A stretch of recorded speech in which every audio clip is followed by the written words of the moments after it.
program today. Cayman Islands' foremost listeners participation program. May God bless every person.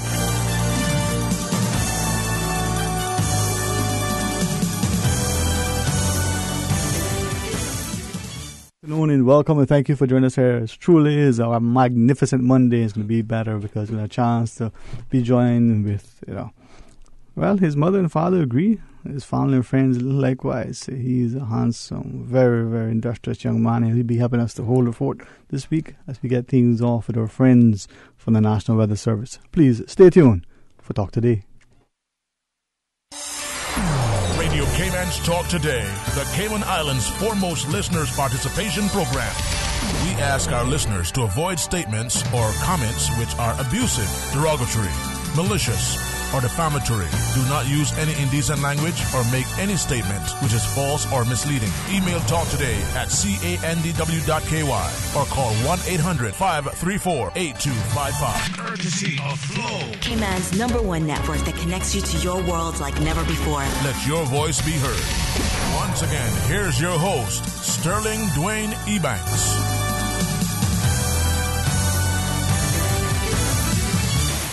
Hey, good afternoon and welcome, and thanks for joining us. As I have, if you were sailing, you would be more than maybe, in the studio. Jeff Ebanks joins us. Jeff, thank you for spending some time with me this week, man. Good morning. No problem at all. Happy to be here. All right, man. From the stage to the spotlight, from one day from the Senate, to the Supreme Court. Who knows where Jeff will be? End of the week, we have him promoted, right, Jeff? I like that confidence. I'm okay with that. There you go. And join us equally from the Cayman National Weather Service, meteorologist Mr. Alan Ebanks. Thank you so much, man. You can have some fun for the next 15 minutes or so. Yes, good afternoon. You're going to be the best ride of your life, right? We talk about hurricane tracking and warnings, and when you think we finish with you today, you'll be like, whoa, blowing up a storm. Yes. It is, according to our calendar, or at least hurricane season on the way now for almost 2 months. Right. Tracking hurricanes and paying attention seems to be something not just the avid enthusiast, but the professional like yourself. Correct. Let me back it up. The National Weather Service, the Cayman National Weather Service, has put on a public education program, and each month we come up with a topic and educate the public about that particular topic. And this month here, we're now talking about hurricane tracking and warnings. So we're going to talk about that. All right. So now, hurricane tracking for years gone by, there weren't any tools around. I'm talking about years and years and years ago. There were no satellite pictures, no satellite systems. There weren't any radars, aircrafts that could fly into hurricanes and stuff like that. But nowadays, the National Hurricane Services, or the National Weather Services, knows about a hurricane long before it reaches land. Mm-hmm. Now we have satellite picture that's constantly taking pictures of any weather disturbance, especially when a hurricane is spotted. We have the hurricane planes, hurricane hunter that flies in there, and it reports information back in that there. So as it gets closer to land now, the you have special weather radars that track these hurricanes. Of course, you got a radio station that relay this information to the public. So it is a big responsibility that the National Weather Service take accurate observation to warn people about these approaching hurricanes. So now tracking tropical cyclones are constantly involved in science. There are different methods are used for tracking these storms. You got the satellites, you got a radar, and reconnaissance aircraft. And of course, observations from weather stations across the Caribbean, United States Central, even South America as well. So we have a basic map that we could use to help track a storm, which basically has the Caribbean, the regions where storms develop, and it has its basic lat and longitude on that map. And basically, that could be downloaded from basically the National Hurricane Center website, also the National Weather Service website as well.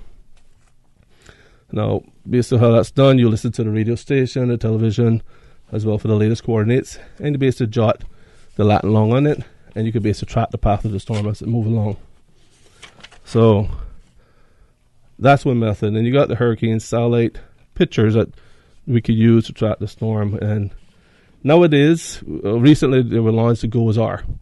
That's one of the state-of-the-art track satellite systems that is used to help. You could use it to figure out the intensity of the storm. You could use it to determine the the direction the storm is moving, rainfall accumulation, and so on.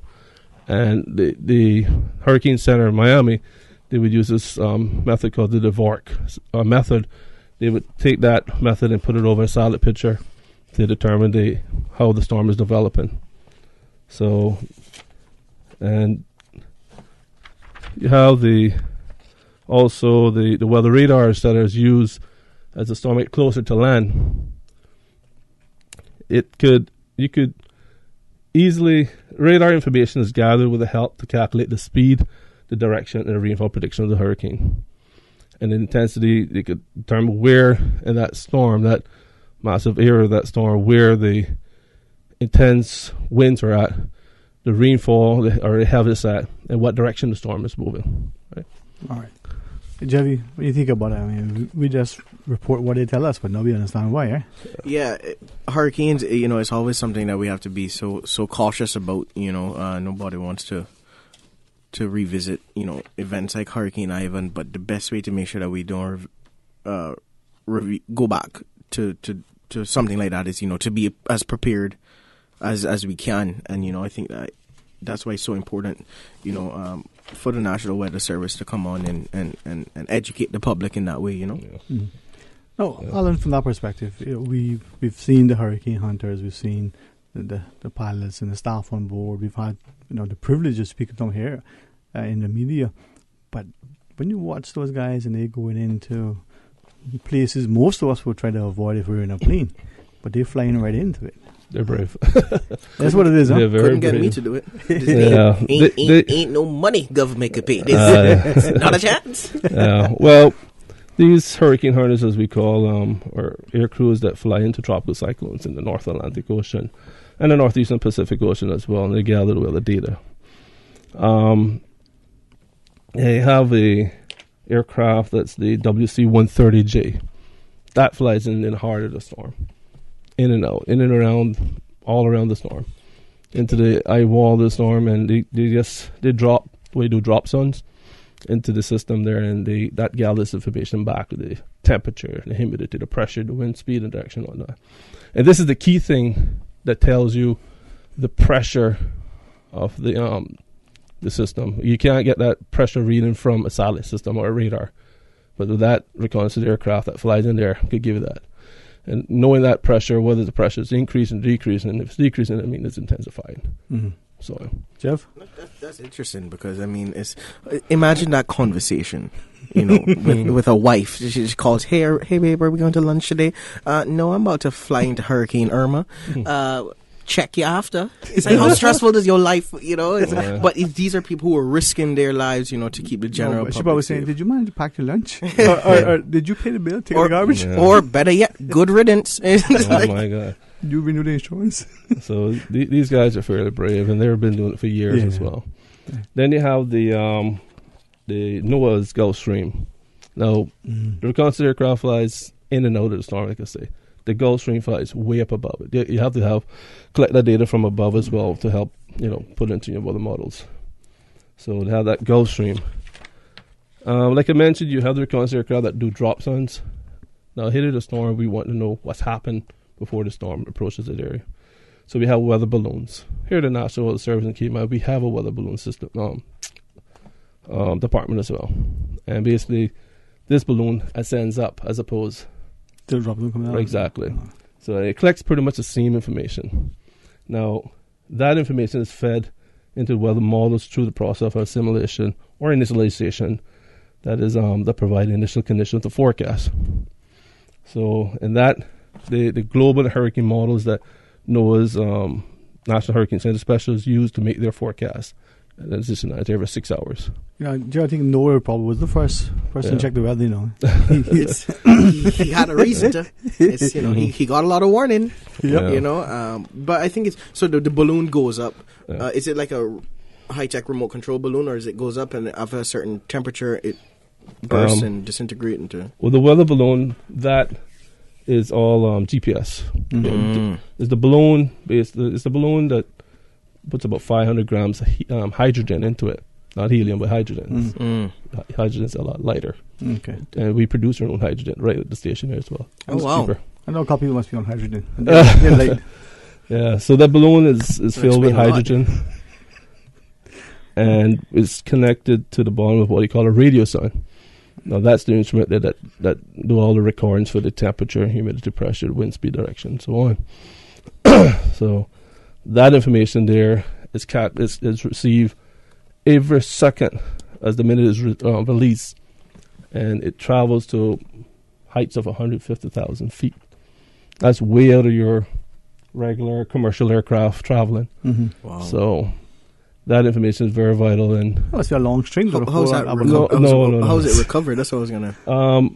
pretty much it isn't. It falls into the ocean and biodegradable. So how often, like you buy a pair of shoes, you go through every 6 months. Like how often are you going through a new balloon? Nowadays, that it's so much cheaper to produce these things. Beforehand, it was once a day outside the hurricane season, and during the hurricane season, it's twice a day. Oh wow! Nowadays, it's so much cheaper. It's twice a day. Now, of course, as a storm starts to approach you, it's every 6 hours. So you buy them by 12 pack, like, I mean. All of this is supported through the U.S. government, and they supply that to us whenever we just get the inventory low. Ship it down to us. That's questionable right there. The U.S. government. Huh? Get your balloons. Yeah. Always good to be protected, man. Yeah. But So those are some of our tools that we use to help track the storm. Wow. That's The balloon, the reconnaissance aircraft, the Gulf Stream, the satellite systems, and the radars are some of the very key useful tools. So we get that information, and then the crunching, the analysis, the interpretation, and then eventually potential of what would happen.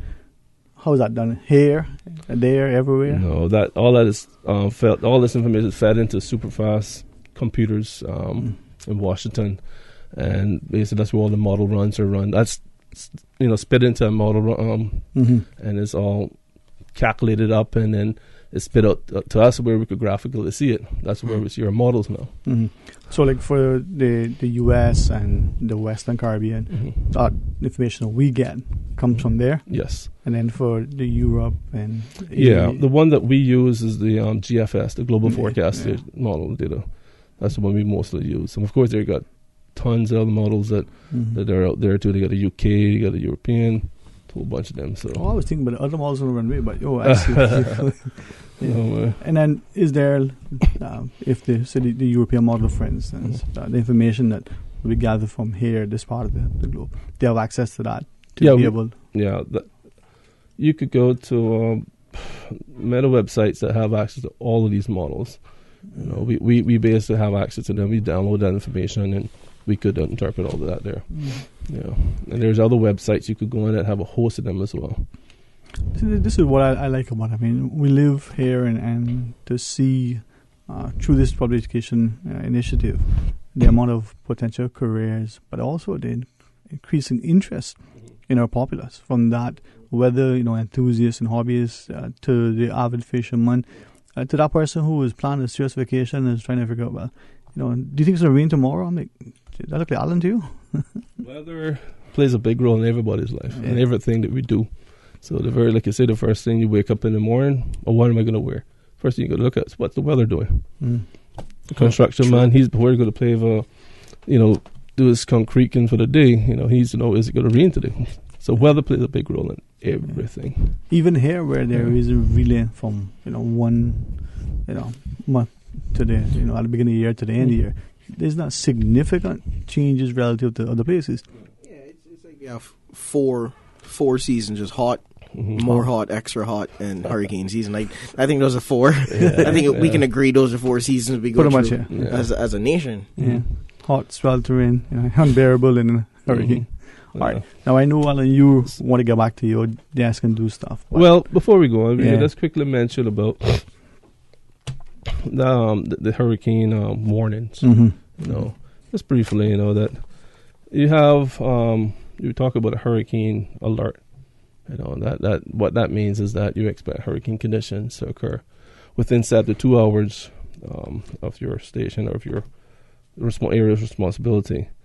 Then you have a hurricane watch that's within 48 hours. You expect hurricanes. If it's a tropical storm, they consider tropical conditions to affect the area within 48 hours. It's a hurricane, they consider hurricane conditions affecting 48 hours. Then it's a hurricane warning, or a tropical storm warning. We expect you with respect to condition, the storm within 36 hours. So, just to briefly touch on hurricane warning, what do we expect to do, within that 36 hours? Once that warning has been issued, you and your family should be in the process of completing all of their protective actions and deciding the safest location during the storm. That's briefly to touch on that area there.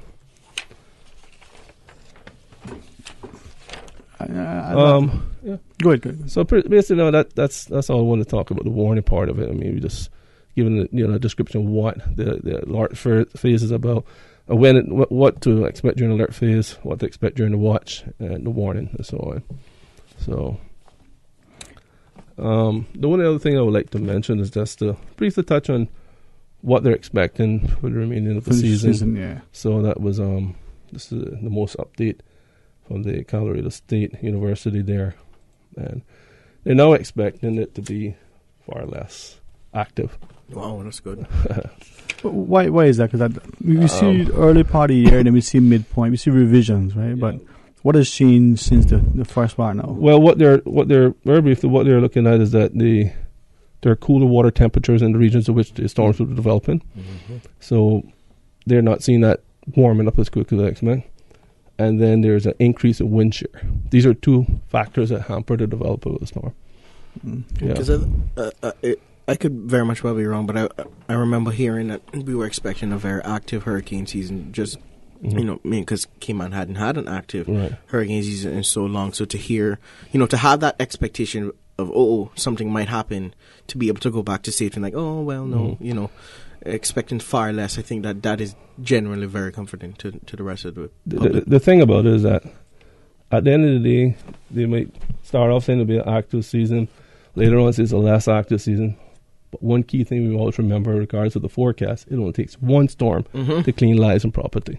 So we always have to be prepared regardless of what the predictions are for the season. Yeah, man. Well, we really appreciate you guys not only sending us the information in an accurate, timely manner, but coming on and being a part of the public education initiative. It reminds people the importance and how significant the weather is as it impacts all of our lives, but hopefully it may encourage a couple of people into potential careers, Jeffy. Not everybody can be talk show hosts. That's right.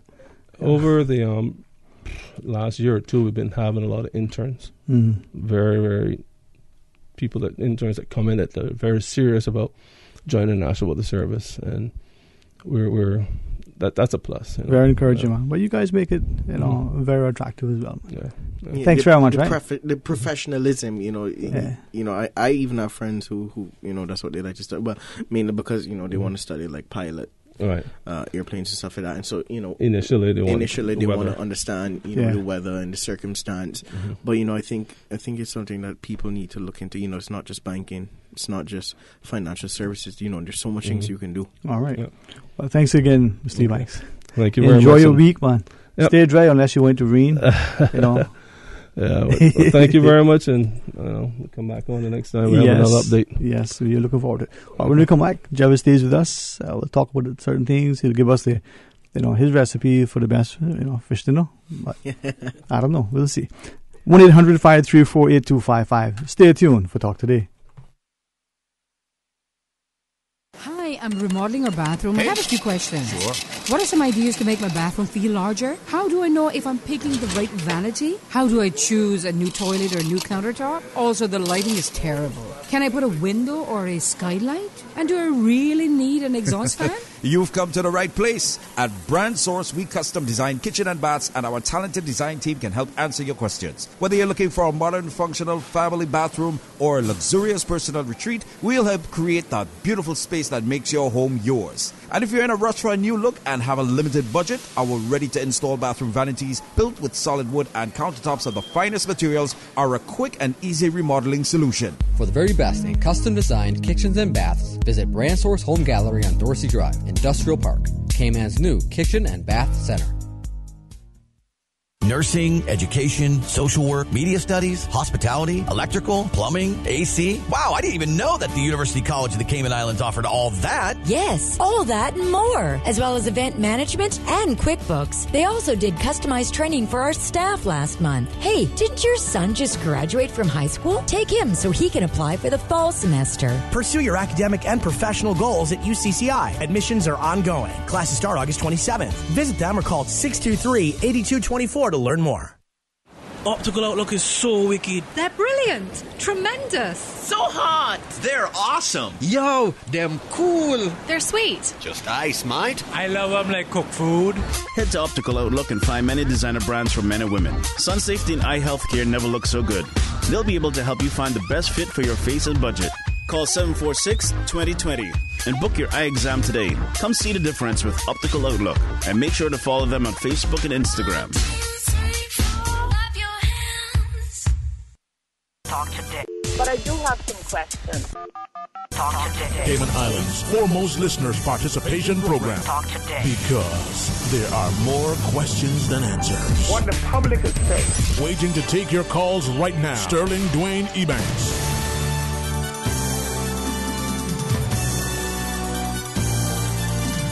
Hey, good afternoon and welcome back to Talk Today. 949-8037 or 1-800-534-8255 in the studio. And if you treat them right, you know what they say is come back for more. Jevy, thank you, man. Thank you. All right. I say this sincerely. Anytime a Caymanian is poised for success, whether they're in sport, whether in academics or other parts, we have to draw alongside because if a nation doesn't raise up its people, doesn't encourage and nurture them, but honestly, direct them so that they always understand the truth, we're not really doing anything. So people like you, we're proud of you, man. Appreciate it, man. I appreciate it a whole lot, man. That means a lot because, I definitely got a lot of support from the Caymanian people at large. And I just have to say thank you, because I started working in a field that I never had no training for, and I was able to work up to what I wanted to do. All right, man. You see, that's the thing, I commend, with all respect to all other houses, right? I commend really Cayman from the outset, being that area that says to anybody, if you've got an interest in media, we want to bring you along because when you don't have your people positioned, how can you really grow, That's right. But media is daunting, from the radio to the newsprint or whatever format that takes now to, being in front of some sort of camera. Mm-hmm. It's a whole different animal. It is. It has so much aspects that people don't get to see. I can get a call at least when I was there. Sometimes you can get a call, 2:00 in the morning if it's a bad accident. Somebody need to go and report the news. People in the media, whether it's Radio Cayman or any other private radio stations or TV stations, they always have to be the buffer to the people. Mm-hmm. As much as people want the news, as much as people want the facts, they want it in like small pills that they can take. They don't want you to shove it down their throat. They want to be able to hear the information, understand the information, and then use the information. And that's where media provides that buffer. But by providing that buffer, there's a lot that you have to deal with, that you have to do, that the public don't necessarily get to see. Like the public probably never sees what the Radio Cayman staff has to do in order to write the news, or what Cayman 27 has to do to write the news. And the more that you get young Caymanians in those fields, they can understand what it takes and they can develop a passion for it, and be able to serve the country. And as I listen to that, sometimes you talk about being a buffer. The idea that even in this small market, physical space relative to small population, there has to be a level of respect. Right. But you have to maintain credibility. Right. And I think sometimes many of us don't appreciate that. With everything, there's a level of professionalism. Like for me, a journalist, a bona fide journalist, someone who's trained, that is on par, with being a physician, an attorney, an engineer, the level of expectation of that person's credibility and competence. So when they say and do something, but it's changed globally, It is, because we moved into a world where everybody's connected in every way. It's no longer, do I just listen to Sterling on the radio? It's now I can call in, now I can WhatsApp, now I can message, now I'm on Facebook, now now I'm going to see him here and I'm going to see him there. There's so much different ways that people connect that, with having all of those ways, you need a reason to be using those ways. And so, there's been an influx of just everything being the news, everything, anything you think about, somebody can write a news report about it. Yeah. And, it's... From your perspective, have you always wanted... Well, when did you know you wanted to be in radio or in media? In media, I knew when I was quite young because I like the opportunity. I like the idea of making people laugh. And it's like I wanted a way that I could make a lot of people laugh, in a day-to-day setting. And the best way that I found it came on was radio. So I remember from a young age saying to my mom, like, I wanna work on radio, and mom is going, no, because you have to be happy all the time, which is true, which is a part of the job for what I did. But I had that memory, and then the memory kind of just faded, and then I kind of ended up in radio. I was just kind of working, not really liking what I was doing, and I just asked, hey, can I try out on radio? And then I started to like it, and then liking radio, I started to be interested in how radio works, how media works, and then radio led to TV, and it all led back to doing different aspects of media, so I found the ones that I liked a lot, the ones that I did not like at all, they're parts of the job that I just hate, never want to do it again. But I feel like I had to do it in order to know what that part is. Yeah, man. So going forward now, where do you see yourself? Well, first off to school, right? Yeah, off to school in August. So I leave around the 13th, and then in total I'll probably be gone for 4 years. That's the length of my degree. And, it's to study film and television production. So it's more than, just radio, or TV. It's the behind the scenes. It's, using cameras, using editing softwares, creating videos, creating content, for people to see, for people to want, for people to use, for people to like, most importantly, and that's kind of what I want to do. When you come back, then you'll be in front of the camera, the microphone, or behind. I mean, if you have a choice. It's God's plan, like the Drake song says, it's God's plan. And so I don't know where I'm going to end up, but, I just trust in that the Father going to lead me in the right place, Wow. And if it means that I come back home, then guess what? I coming back home happy. If it means that I have to, after a while, move to another part of the world to do something, I will always, no matter where I work, I will always live in Cayman. And I keep saying that to people, being in media, being in film and TV, you're not guaranteed to stay in one area. If you're working on a movie, like my mother had a hard time kind of accepting me studying film TV. She's like, how are you going to use that as a job? I said, no matter where I work, I will always live in Cayman. So whether I have to work for 4 months of the year in China, I will always live in Cayman. You kind of go where the job takes you, but you always come back home. Yeah, and, that's how I plan to take it, So it's like, I'm not saying, no, I'm not coming back, or no, I will stay over there. It's but this is where I appreciate you sharing that, because there are many of our people, not just today, but even if you talk to some of our parents or older siblings, or even just our friends, who would say, boy, they would love to have done this as a career, but they didn't see a prospect and they weren't able or willing to leave Cayman. We need to be sure that our people get an opportunity, I think it's important for people to, in my understanding, to understand what experience is. I think people equate getting experience to getting paid. I worked a lot for free before I got paid to do anything. So I did storytelling for free before I was able to be paid. I did radio for free before I was able to be paid. You know, there's so much different emceeing show, all of that.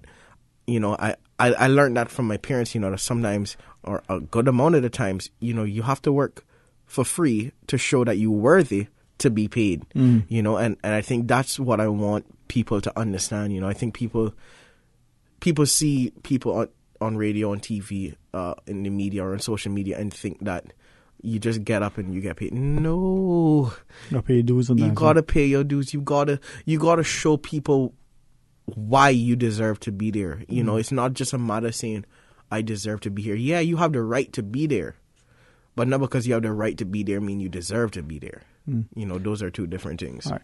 Take a short break. When we come back, I'm going to ask you. Sure. You told us where you're going to, what you're going to study. Tell us where. Sure. Give us a shout. Cool. Quick heads up to your 1 o'clock. Jumbo over the youth service unit set up something for us to talk about raw foods or the like. Nice. Kind of interested to hear about that. Maybe there'll be some sample. I don't know. Just kidding. When we come back, more talk today. King Sports Center's Art of Fun Summer Camp is back from July 3rd to August 3rd. Now in its 14th year, the Art of Fun Camp is ideal for kids aged 5 through 10 with activities from football, basketball, dodgeball, squash, rock climbing, arts and craft, dance, singing, and more. Your child can stay cool while having fun in a safe and secure environment. For more info, email kings.brebanks@gmail.com. That's kings.brebanks@gmail.com. Or call 946-KING, like King's Sports Center on Facebook, and you can also find them on Instagram, or call 946-5464. King's Sports Center, providing you with all your fitness, recreation, and relaxation needs. Sometimes things just don't go as planned. That's why you need Contractors All Risk Insurance from Fidelity Insurance Brokers. Ensure you're covered in the event of property damage and third-party injury or damage claims during your construction projects. And with Fidelity Insurance Brokers, you can be sure you are getting competitive pricing and superior customer service. Call us today for a free quote. Fidelity, we're good for you. Normally, I get excited when my parents are packing, but not today. That's because there's a hurricane coming this way. So it sounds like we'll be staying at a shelter my mom found months ago when preparing for hurricane season. So let's see what mom's packing for me. Now she has my crate, a week's worth of food and water, my bowls, medications, a first aid kit, my pet records, and photo ID with description, some towels and blankets, a leash, and of course my collar and ID tag. Hey, what about Mr. Snuggles? Don't forget Mr. Snuggles. Thanks, Mom. Being a responsible pet parent means planning ahead. So make sure you have a safe, pet-friendly place to stay, an evacuation route, and your pet's necessary items. And remember, if it's not safe for you, it's not safe for your pet. This message endorsed by Breeze 105.3. Talk today. But I do have some questions.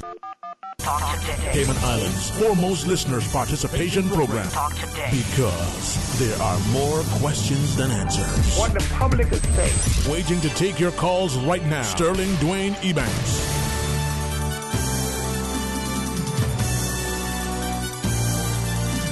Yeah. Hey, good afternoon and welcome back to Talk Today in the studio with the good company of Jevy Ebanks. And hopefully, not just to live, learn, and laugh, but hopefully, Jevy, it'll inspire some others. You know, we're in the summer. Many of us are involved in many activities.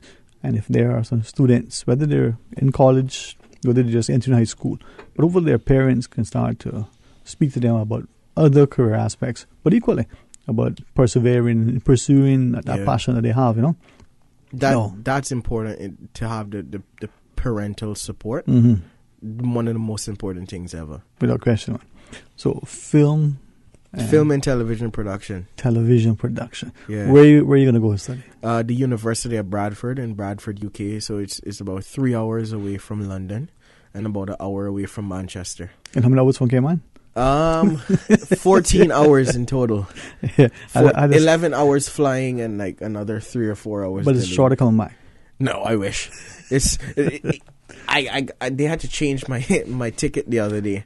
It is the longest set of connections to get back home. It's like I have to go through Philly. I'm like, I don't even want to come back home now if I got to go through all these connections, you know. Hey, well, listen, man. You go, you be successful. Thank you. Be safe Thank and you. enjoy. Why the UK versus any other part of the world? It's cheaper. Oh, okay. That's right. It's much, much cheaper, especially that I have a UK passport, you know, and I'm a UK citizen. Yeah. You know, I'm able to get the resident rate. And that's how I can afford it. 'Cause I couldn't afford it any other way. You know, I like going to a U.S. college was never a real option for me. You know, $80,000 a year? What? Nah. No. Not a chance. Not a chance. You know, but it's like the UK, what I notice about their curriculum is it's a little bit more focused. In terms of whatever you study, that's all you study. You know, when I look at some America degree programs, you're doing extra classes that don't really matter or don't really have an effect onto the overall subject of what you study in. But every subject that I study in the UK is directly related to what I want to do, to what I want to study, to what I want to achieve. And I know for me as a person, I need that dedicated focusedness where it's like film and TV production, you know, not the occasional European history that doesn't have any relations to do, you know, and I think that's one of the other reasons that I picked the UK. There you go. I think that's, you know, as you share that, that's where parents with their children, you know, but teachers with their students get that person to. But most importantly, it's cheaper. It's living in Cayman is already expensive. Like let's cut some corners, and it's so sad that we have to cut corners with education. But that's probably what we've been doing for too long. But right. That's unfortunately, you know, one of the areas where I may get accused of looking at education as truly a public good. I would like to see all of our people, you know, develop a strong, you know. I think our people just need to understand how important it is.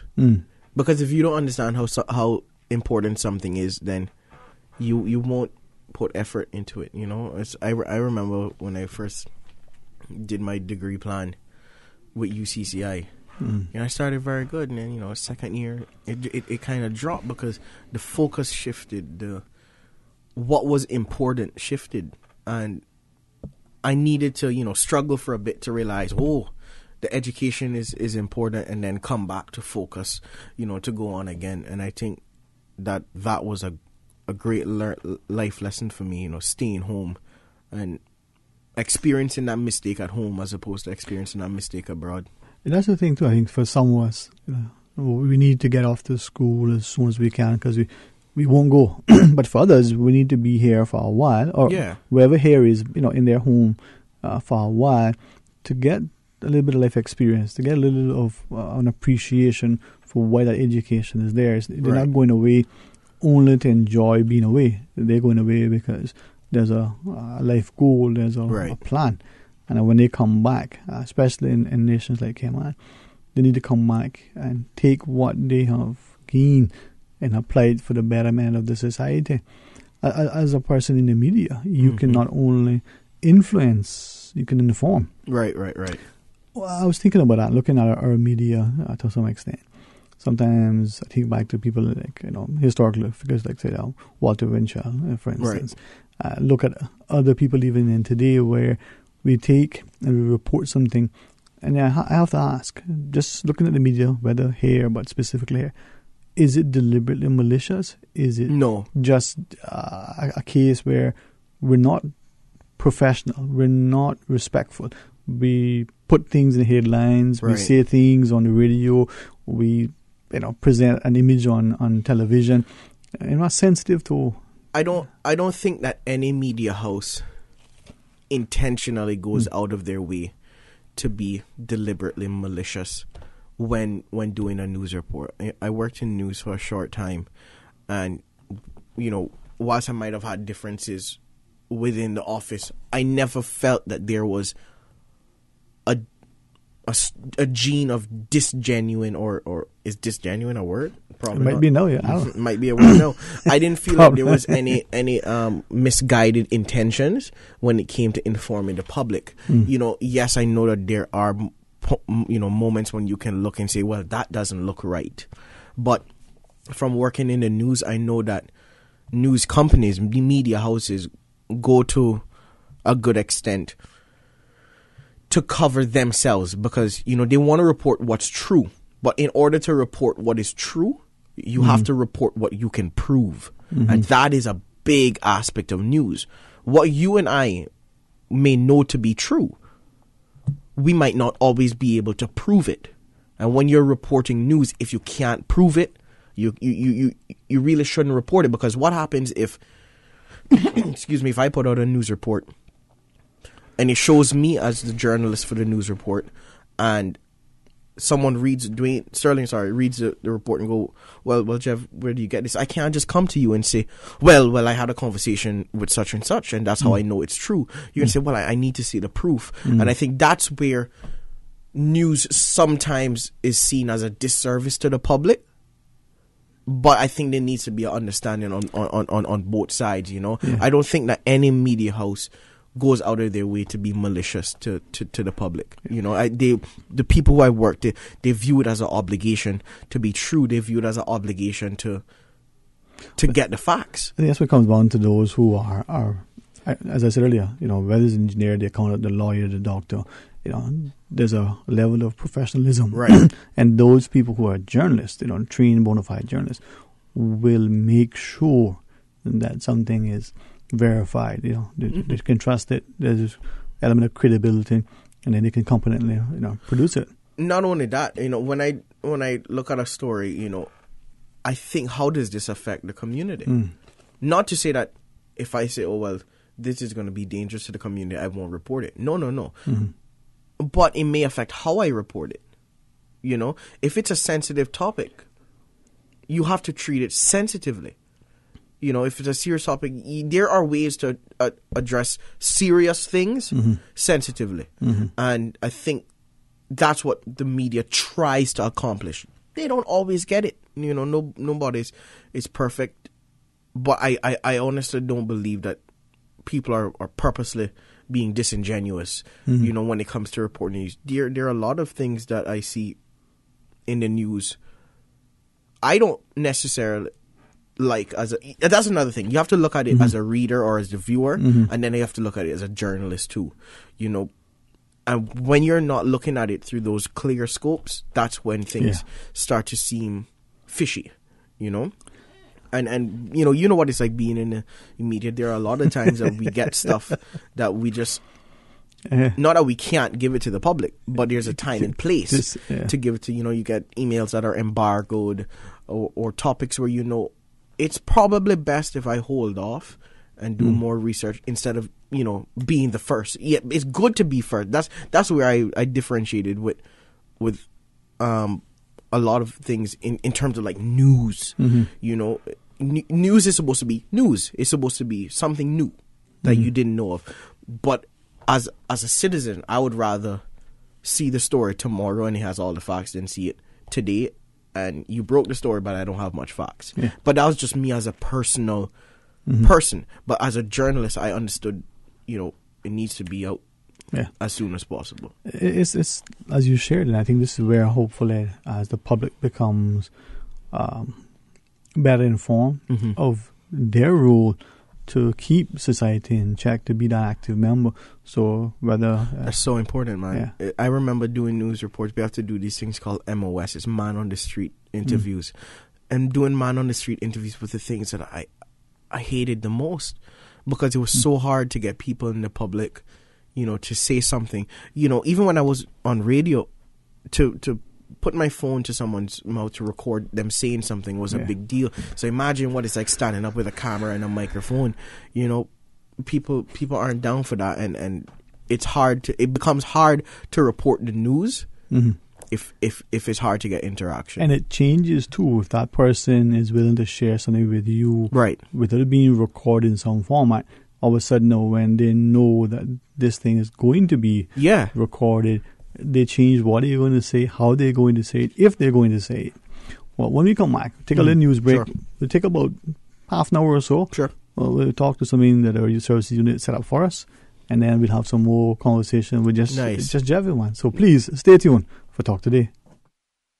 Continuing the Caymanian tradition. Let Cora keep my ground so clean. The heart and soul of the Cayman people.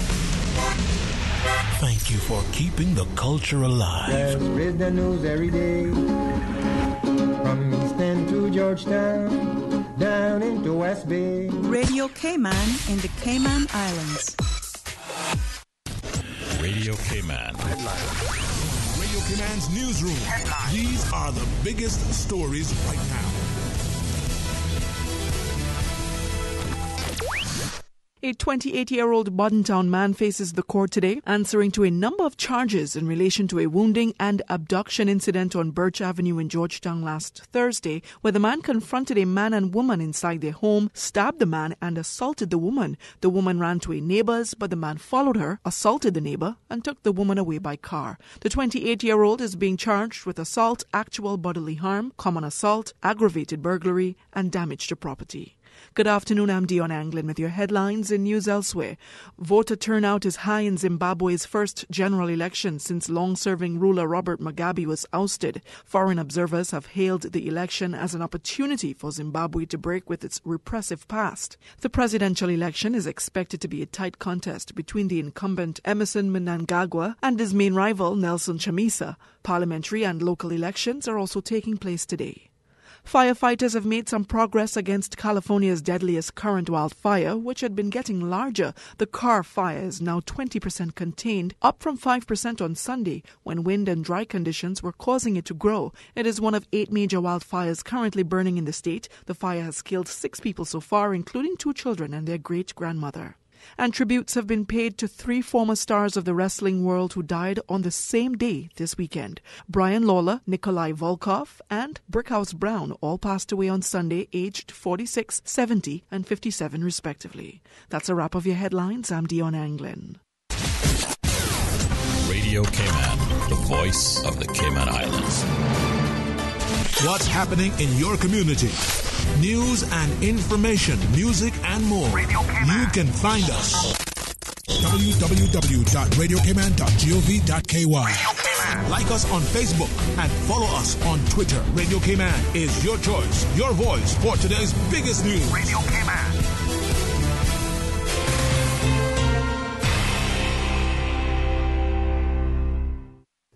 Babe, not tonight. I need to be rested for all-day meetings tomorrow.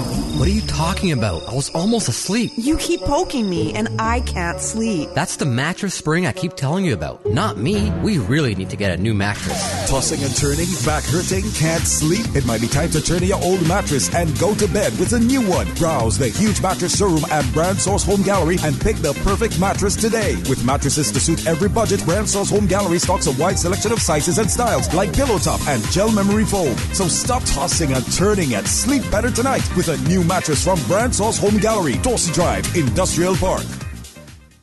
Talk today. But I do have some questions. Talk today. Cayman Islands' foremost listeners participation program. Talk today. Because there are more questions than answers. What the public is saying. Waiting to take your calls right now. Sterling Dwayne Ebanks.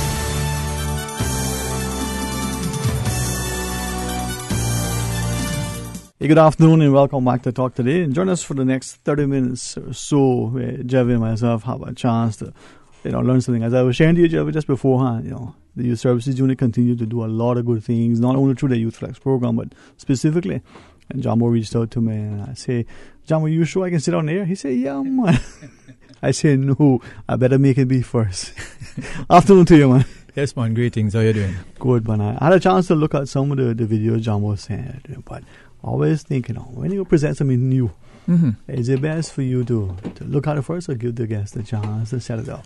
Well, probably needs to be looked at first, because then you can, for your own security and safety, you need to, make sure that your integrity is intact. And always, it's not that you're not trusting the other person, but just for, protocols. You do them things first. Exactly. Yeah. And I looked at some of the way you present food, all raw, all vegetarian. Yes, yes, vegetarian, healthy lifestyle food, and not necessarily all raw, but I do cook vegan food, and I also do raw vegan, right? So the raw is basically no fire on anything. Yeah. Right, and then in the raw you also have more nutritive benefits from the raw food and more health benefits too. You get more fiber from those, and it helps your systems to function better.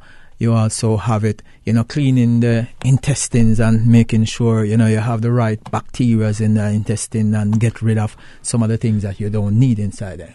Jeff, you think back to our parents and grandparents, ancestors, how they live.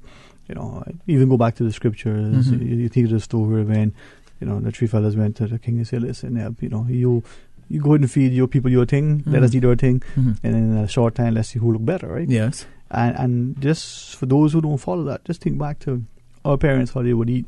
Things were raw. The fruits. Yeah, a lot of stuff was raw, right? And a lot of stuff was also more natural too. Right now we're eating a lot of food that is so genetically engineered that one, even if it has things in them, the body cannot assimilate them. The body can't work them, and the body don't understand what it is. So you find now that most of the genetically modified engineered foods are controversial right now as it relates to what they do to health. But it's a processing too. Jeff? I support healthy living. That's something that I recently got into. Realize, yeah. I view it a little bit differently. With growing up, if you had the name Jeffy with the belly, you kind of have to eat everything for the brand, right? But I always noticed, like when I would do research, I would listen, and I see a lot of persons who are vegan, but they would get very, very upset at persons who didn't necessarily follow that lifestyle, and I think that was the one thing that people see that kind of deters them from taking on a healthy life, because even though I'm not vegan, I think it's a very healthy lifestyle, and it's a very beneficial lifestyle that eventually it would be nice, if I got there. And I think that, doing programs or education, stuff like this, can help people get to that point. Yeah, well, I would probably imagine that earlier on, there were fewer people eating that way. And these few people seemed to be so radical. So there was possibly a kind of aggression there in trying to put across the facts. But now you have more people coming to the realization of the benefits. So you don't really find that radicalness about it anymore, and that sternness, because people are seeing the benefits and people are understanding the effects of the other side of the coin. I think it was radical too, right? The counterculture, but the idea of they weren't necessarily as informed the way that it was presented, right? But now, as you shared, the idea that people can look at food and see food as medicine, see the body as a temple, see what you put into it, how it affects you, right?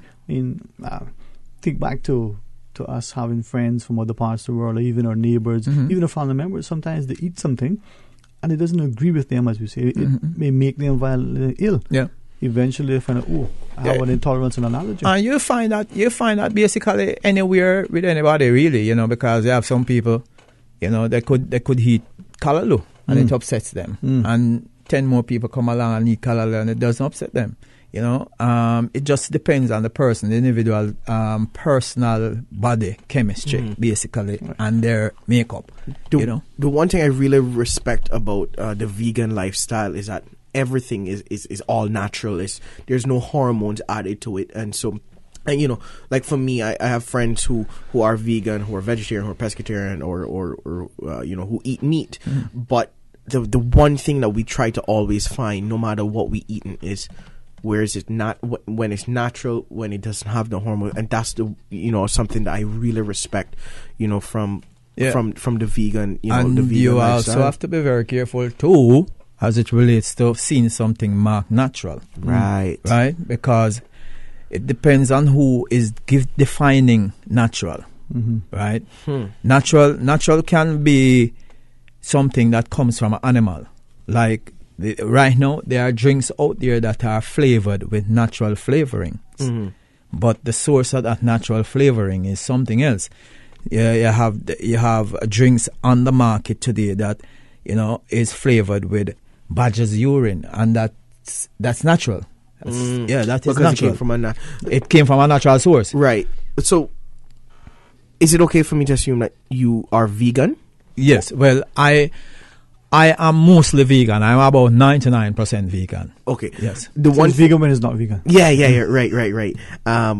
But do you find that it is a more expensive lifestyle? Because I think a lot of people think that eating healthier is more expensive. Well, in a sense, it could appear to be more expensive because one, it's supply and demands, and the vegan society or community is not as large as the community that eats anything.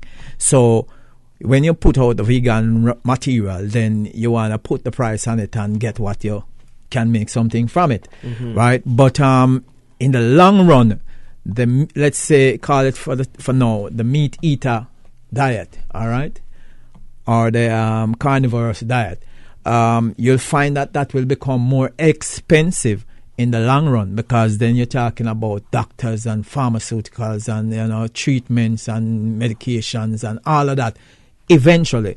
And when you look around right now, a couple of things we can identify is that a lot of people are dying from cancer, and you also have a lot of young people dying from cancer, are suffering from cancer right now. People in their 30s, people in their 20s, having issues. So it will cost you long term. It will cost you long term. Now, from the perspective of not just being initially more expensive, but what about sourcing? Now, Joe, I know you want to come back to that point, but sourcing, some people would say, well, the ability to get natural, healthy, organic, truly organic, and the vegan, vegetarian choices, it's hard to come by. If you don't grow it, you probably don't eat it. Yeah. Well, that could possibly be true, but in an environment where there is a established community of that, I know that people tend to bring some of that in, to suffice. And next thing too is that, as I say, if you don't grow it, you don't eat it. And growing a lot of the vegan stuff is easy, a lot of people think that growing organic sprouts is a difficult thing, or getting organic things. You can grow sprouts in your kitchen. You can grow more nutrients in your kitchen than out in the backyard, because you can actually have more sprouts providing more nutrients there than what you have backyard space to plant peas. I think two things that I heard that really stuck out to me. The and you could correct me if I'm wrong. What I noticed is a person who generally live a vegan lifestyle, they are really one to the earth, and I'm okay growing my own food and taking. And I think that's another great aspect to learn, because for me, for example, like when you said, oh well, you can plant it in your kitchen, I'm like, never mind. It's like I don't want to plant anything, Yes.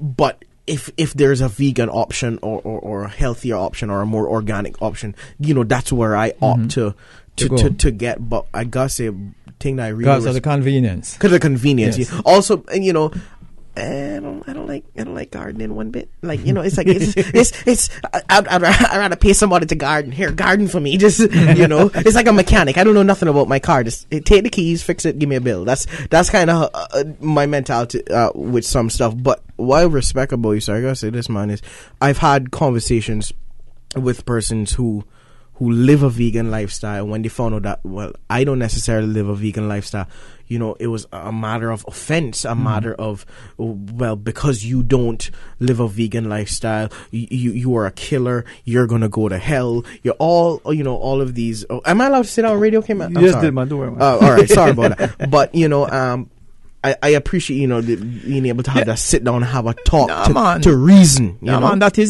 easy. That's very easy, because at the end of the day, it's just a matter of respecting the other one's opinion, and position. You are responsible just for this, from the top of your head to the sole of your feet, right? And from the left side to the right side. That is my responsibility. So when I started even eating the way I eat and preparing food the way I prepared, I started for myself. I realized that I love me. I love me more than all my mother's children. Right. Okay? So I need to take a responsibility as to how I look after me. Right. So I decided to eat, and everybody else was doing their chicken and their porks and their this and their that, and I'm saying, well, this is mine. Well, what I noticed on the other side is that they were aggressive towards me because really they figure that I should be eating the way they're eating. Yeah, that is where I found the problem. You see, it's interesting because, like I said, when it comes to eating and stuff, I do a lot of like cultural research and stuff like that. And I was watching a video out of the UK where the guy, he was a vegan, and there was a person on the show with him who wasn't a vegan, and he said, you are the reason that the world is burning, but you never quite hear the other side, of what that vegan person has had to encounter with somebody who eats differently from because them. You see, like in my community or my space that I originally grew up, it's a meat eating community, and when you start to deviate from meat and milk and butter and sugar, they start to associate that now with a change of identity. So it's not just a healthy thing now, it's also an identity thing. You understand? Right. And if you're changing from the identity that they gave you and want to become identified as opposed to what they gave you, then there's a problem. Yeah, so they want you to be eating what they're eating, to be doing what they're doing, to be remaining in that culture that they have established. I'm enjoying this conversation right here because I have a friend who he's Rastafarian by religion, and he eats very vegan, and he prepares vegan meals and sells them. And that's when I started to eat vegan food, because me and him would have conversations. I wanted to ask you though, because you said something earlier. You said ultimately you are responsible for you. I am responsible for me. There was somebody who I met who was vegan, who I told him I eat vegan food, but I do eat meat as well. But I'm trying to be more healthy. That was a big no for her. If I couldn't make that immediate switch, how do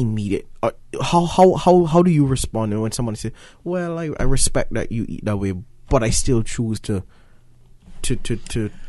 All right. One, as I say, I responsible for my personal self, and what I know is it is better for anyone right now to be eating healthier, because a lot of the food that they are eating too, or on the other side is consuming, is also contaminated with sprays and chemicals that are harmful and detrimental.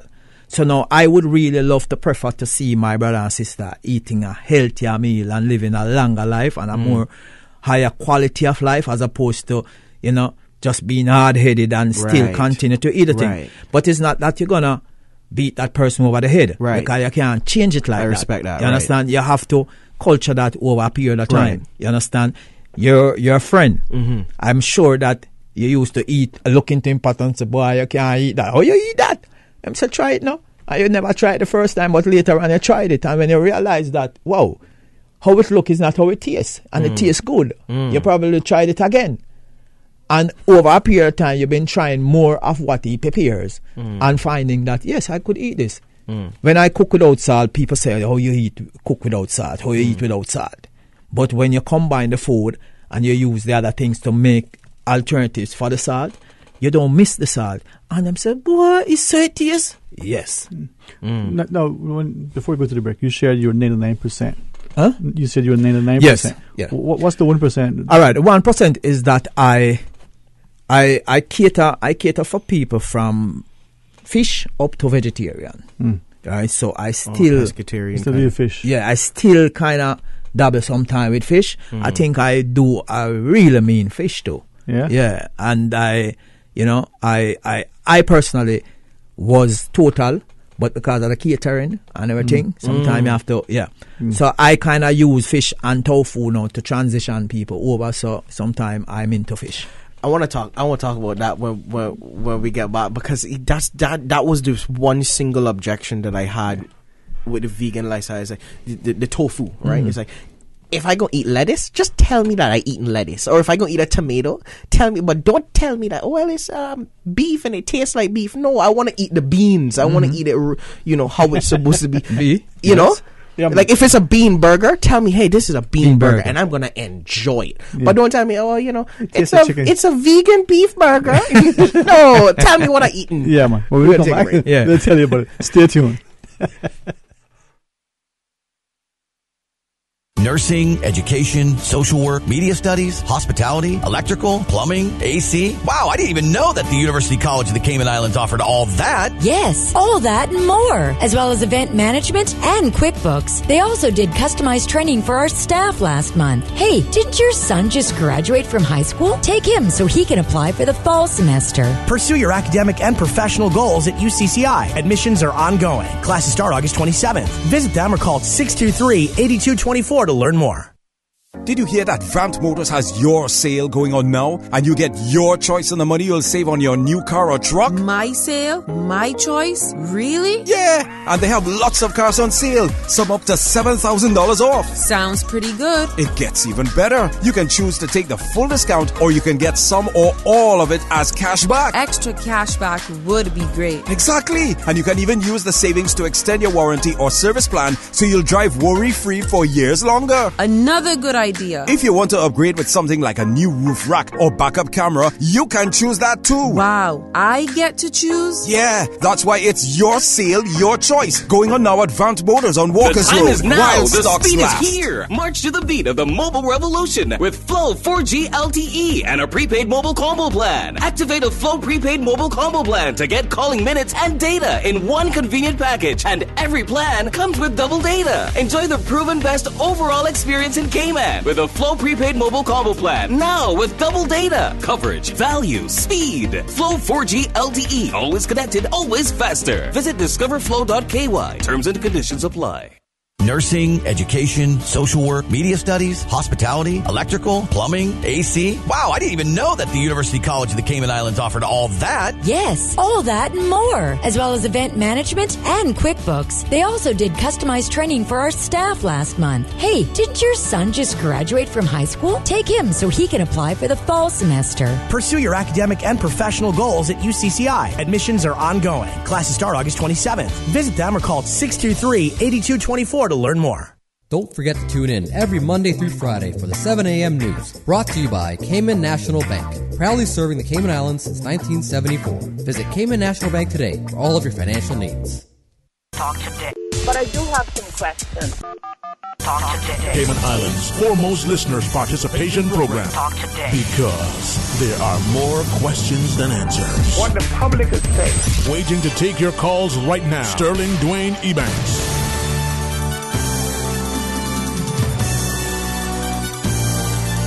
Hey, good afternoon and welcome back to Talk Today. Thanks for joining us. And the phone lines are open if you want to call and share your thoughts. And what a wonderful way to be able to enjoy the lunch, start the weekend. Maybe just... I'm hungry, by the way. just so you know. Yeah. He might have to hook me up after the show. Yes, there you go, man. For real. We should have been having some demonstration. Yes, well, as we go cool. Along, you know. That would be cool, man. At least a tasting, you know. Yeah, for real. Yeah, you know. Whichever joins us. But the idea, though, as we look at healthy lifestyles, you know, the body, the mind, the spirit, the idea that people need to appreciate that the body is a temple. Yes. And foods, whatever form they put them into our bodies, must be best. Yeah. Because it's going to affect us. Well, definitely. And, you know, we take so much things for granted today. We take so much things for granted. We do lots of sugars. We feed our children on sugar. We eat sugar. Everything we buy in the supermarket is laced with sugar. And these sugars are not in these things just because they're in there. They're put in there specifically for the same reason, like what somebody smokes a cigarette and he stays hooked on cigarette. Yeah. Because that's commerce. Yes, that's commerce. The addictiveness. Mm-hmm. All right. And in the process of getting or becoming addictive on sugar, one of the things that sugar does to the body is turns the metabolism system down. It stops, it blocks, it put a halt to metabolism. Sugar. All right. Sugar also is a endocrine disruptor. You know, so as I say, the process of metabolism stops and, you know, the body starts storing all over the place and you start having issues.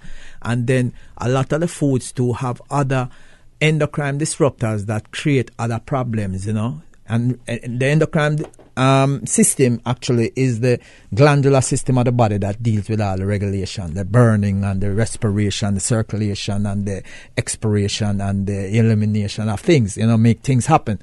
Now, when you put foods in the body that stops these processes from happening, then you find all type of issues. The diabetes, the high blood pressure, the this, the that, heart disease, the plaque, the cholesterol, and all of that happening.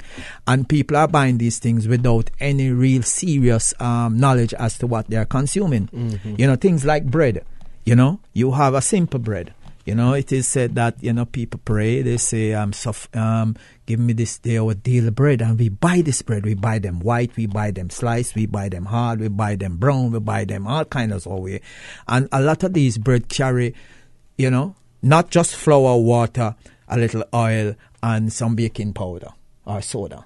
But if you check a bread bag today, you see about 50 different ingredients in the bread, right? Not like how it used to be in those olden days.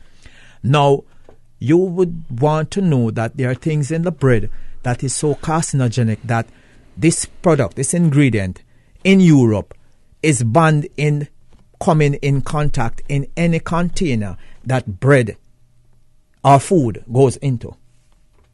And this is in bread around this side of the world. And when I say this side, I'm not talking about Cayman now. You're talking about the western side of the world. You mentioned bread, and I'm glad you did that, because bread was one of the first vegan items of food that I ate. My neighbor made her bread, but it was like made from almond flour, which was something I never had before. And can I tell you something? That was the best bread I had in my life. Yes. It was, granted, the whole bread was probably like $25 a loaf, but it was the best bread. It was all natural, and you know, it had a little sheet of paper, and it was like 4 or 5 stuff on it. And yeah, like, you don't need to amazing. have so much things, Yeah. you know, and a lot of the things that are in bread, like, you know, to retard the rancidity and aging. You know, those things affect you when you consume them. And as I was saying about this major ingredient that's in bread, they sometimes they mask it and they call it bleaching agent, or they call it dough conditioner. Dough conditioner or bleaching agent is the actual rubber that you'd find, one, in your shoe, under that cloth, like the sinker, that little rubber under the cloth. Yes. Or it's referred to as the yoga mat. The yoga mat, the thing in the gym that you lay down on and exercise, or that rubber similar to what is around the car doors, that soft rubber. Yeah, that's what's in a lot of bread in this part of the world. And we eat these things. Who tells the people what they are eating? If you know, the regular consumer not going to be checking these things. They're just going to be buying a bread. And these things now make the bread. You pick up a bread and you say, oh, wow, it's so soft and nice. And that's exactly what this thing does. So you make your own bread? Well, I don't eat bread. You don't eat bread, period? Yeah. All right. Do you consume flour-based stuff, though? No flour? No. And why is that? I mean, I suspect I know, but go ahead. Yeah. Why? Because, one, flour is one of the most genetically modified product on the face of this earth today. Yeah. Followed by corn, soybean. So that wheat, corn, soybean. Those 3 things, and rice. You had festival though, right? Festival, no. You know, no, stop eating them things. If I'm not using things like spelf or, what's that? What's spelf? Spelf is another cereal, but it's not as commercially produced as wheat. Okay, and spelf does not have the amount of gluten neither that wheat carries. All right. Wow. And you can use the same almond flour, and then you have the coconut flour, and you have other flours that you can use, right? Yeah. But see, that's the thing. Sorry, Jeffrey. When you look at some people, right, want to be healthy, may have started to become conscious of it. So they'll go and they'll buy organic this. Let's say the almond flour, coconut flour. But the sourcing and the actual thing that they're using is itself, or they've been contaminated in a sense, or they've been genetically modified. Well, no, organic, you wouldn't. If you have genuine organic brands, there are genuine organic brands out there that you can guarantee, bet your bottom dollar that it's organic. All right, but that's gonna be a pricey material stuff, right? But you also have to be careful, because then you have standards, and these standards, as I say, are defined by people with agendas most of the time. Correct. So organic for some people can be one thing and organic for another set of people can be another thing. But when you see organic, you just see it as what you know organic is, and it's totally far from the truth. How that boils back to my question about difficulty. Okay. How does that like say we live in modern, we go to Foster's, right? How do you go? How easy is it for you to go to Foster's and get what you need, to live a vegetarian, pescatarian, vegan lifestyle? Put it this way. Put it this way. I've been here now a few weeks, and I'm just really kind of running on empty, basically. Yeah, I eat very little since I've been here because it's not because I cannot find, what I'm satisfied, comfortable with. I eat very. We can show you a couple of vegan restaurants, right? But I've seen some, and I've been to one in particular, and yeah. And what was it that made you decide to say I don't want to eat meat anymore? And the reason that I asked you this is because when if I take the Cayman culture, right, and you look back at it, we go back 500 years, all 500 years or whatever, how much ever we go back, there's a history of persons, eating meat or eating seafood and eating vegetables, right? And so I feel that choosing not to eat meat is a healthy lifestyle. But somewhere along the way, not for the past 500 years, everybody was going, I don't think that's healthy. I think there was a natural crave, yes, for the reason why people eat turtle or eat conch. Right. Yeah, just for basically living, you understand? And probably for some it was the easier, right? But for the past 30 years, when you think about what they're doing with cows and goats and pigs and fowls, how they're being treated. When you have a fowl, when you have a chicken, you have some regular local chicken around here, and when a fowl has a chicken, that chicken takes a year to come to 4 pounds. Oh, the way they raise fowls for commercial purpose, 3 weeks, 4 weeks, and that fowl is 5 pounds. Right. Now, how do you eat that? Now, when you eat that thing on a daily basis, all that steroids and all those hormones end up somewhere, and your liver and your kidney don't necessarily have the ability to process so much of it at such a fast rate, so it gets stuck in you, and that now is what is going to cause growths and lumps and bumps and all type of things. I agree with you there, and that's why I'm very specific in, say, the meat that I buy, because I'm very cautious of what is in what I'm eating, right? So if you were able to, say, have your own farm, say an acre of land, and you were able to grow your own cow, where you own chicken, your own cow or chicken, or where it has nothing of what you fear going in it, would you then say I'm comfortable eating that animal, or would you still choose to say I'd still rather stay vegan? I would still prefer to stay vegan. I'd still prefer to stay vegan because, one, that animal life is alive. It has a blood in it.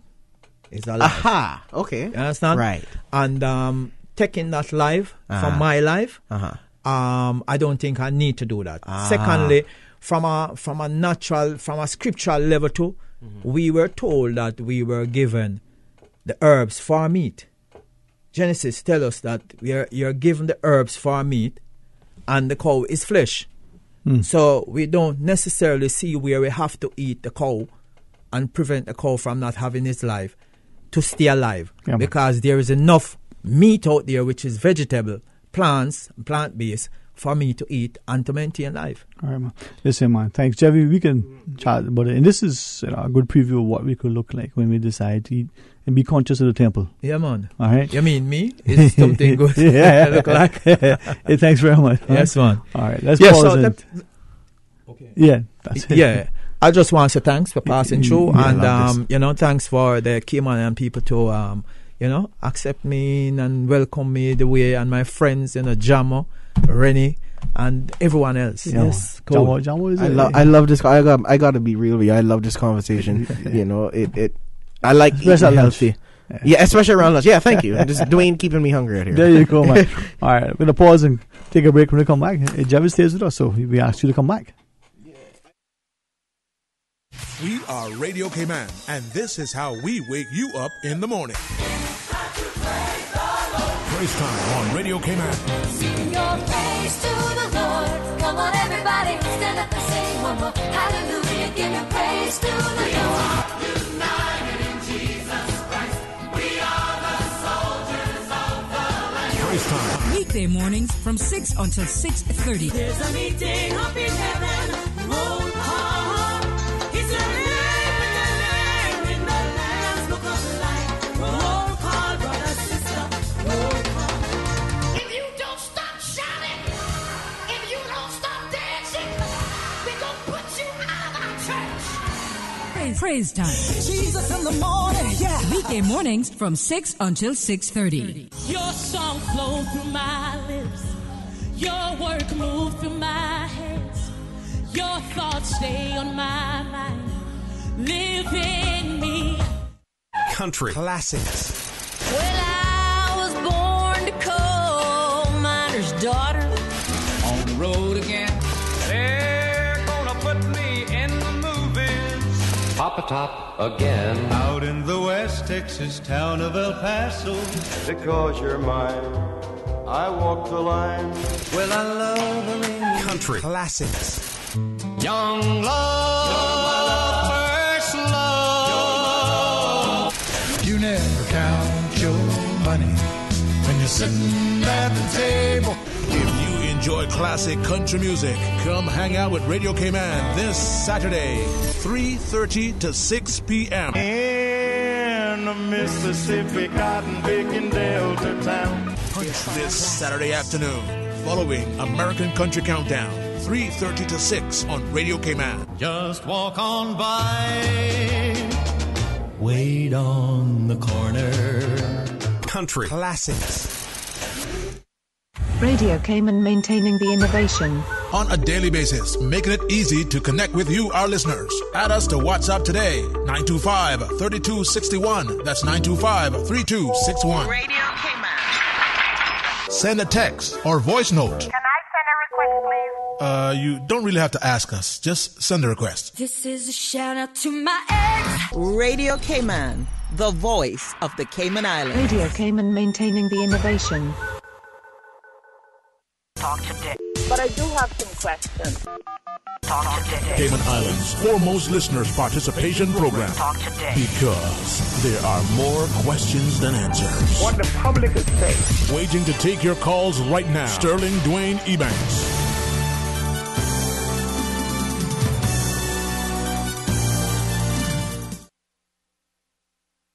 And that's the phone lines are open this Monday. And it's better for many reasons. Well, first and foremost, get a chance to be a part of the day. Right. A friend of mine says, you think they're having a bad day, try missing one. Right, definitely. It was such an interesting conversation, you know. I watch, I spend a lot of time on like YouTube and stuff, you know, researching how different people eat, you know, and it was so refreshing to sit down with someone who you know, who lived a vegan lifestyle, but was not aggressive about it, was educational, was friendly. And, you know, to me, I think, you know, a lot of persons who are vegans often get a bad rep, you know, because you always see the extremist in any category of people. You know, the people who you see on TV or you hear tend to be the extremist, you know, and it was such a refreshing conversation with him. But something you shared that I've, whether it's religious or otherwise, right?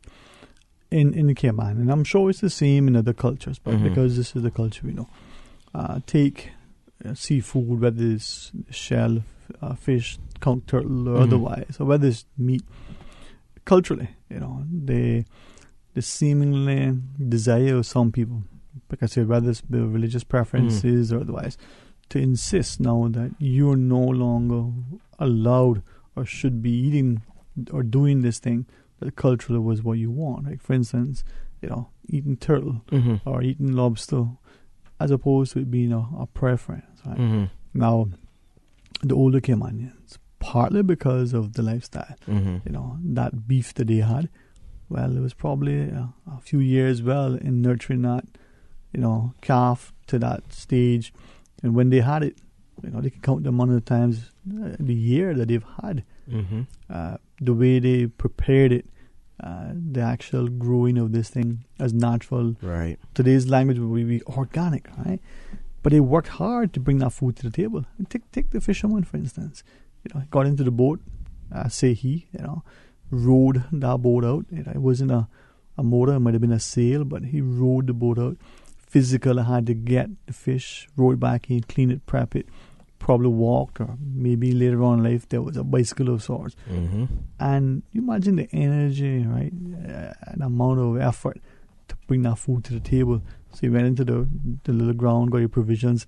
You had to then, take it out. You just didn't go into some place that sells it, pop it in the microwave, and 30 seconds later, you got a turkey dinner. Yeah, you're right about that. But again, being sensitive to the community, right? Yeah, absolutely, man. It's the most important thing is when you have like say 3 people in a room, one who eats vegan, 2 who don't. I think that level of understanding and that level of just patience goes a tremendous way, into understanding each other. Because that's where conflict arises, when we don't understand each other. I think acceptance and tolerance, but respect for you, respect. That's the thing that, when I was speaking with him, I referenced, somebody who I had met, a female who's very anti anyone who wore anything that had anything to do with animals. I said this to her. I said, I 100% respect your decision to live a vegan lifestyle. Why can't you have a 100% respect for the way I live my lifestyle? It's okay to try to convince someone if you think something is wrong, but it has to be a point where you go, I need to respect their decision, and I see a lot of conflict when it comes about how people eat, and how do you find that? And it's challenging because in this society that we know, we're no longer connected to our co-workers or neighbors or family.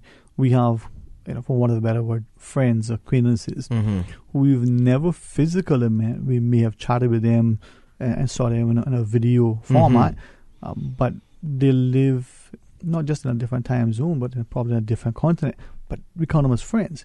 So we engage in discussions with these people about things sometimes.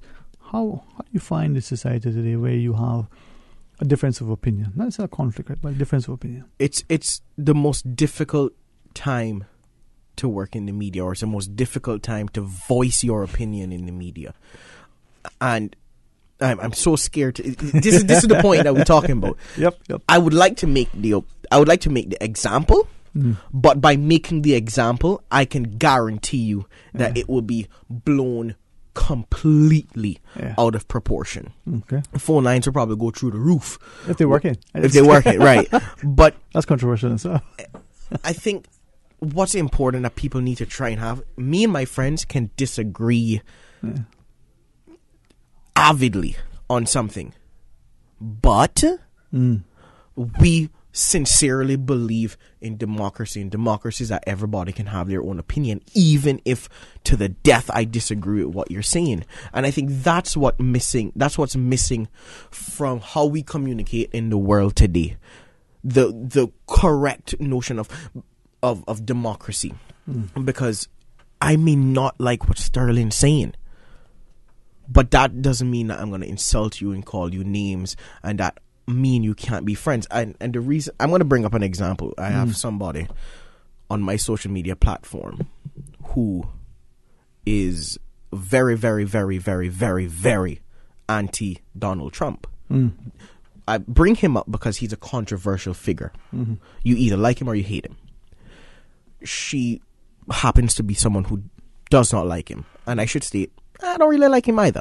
But she was not willing to have a friend who liked Donald Trump, or she was not willing to have a friend who did not 100% agree with her. To me, that is so dangerous. And I see it all the time. And I think that is the most dangerous way of communicating, because she was so blinded with her hatred that she couldn't realize I didn't like the same person that she didn't like. But simply because I didn't agree with her on a particular thing, that meant that I'm the Antichrist. And it, to me, open discussion and open communication is the most important. I should be able to say, Sterling, let's go get some lunch. Me and you disagree on something. And even if we go to lunch, guess what? It might turn out that I might take your advice or you might take mine, but it also might turn out that we might not still agree. But think of conversation and dialogue, right? You get two people who have opposing view on something. Right. If there's healthy discussion and debate, if there's respect for self and for each other, then you can come to some sort of either, like you say, agreement to Agree to disagree, yeah. or you come to a consensus. But is that the problem with the world? And is it compounded by the fact that people in today's world can more easily hide who they are, not be irresponsible nor accountable for what they share and say, because there is all these things that can keep them anonymous? Is that part of the challenge? I think it is.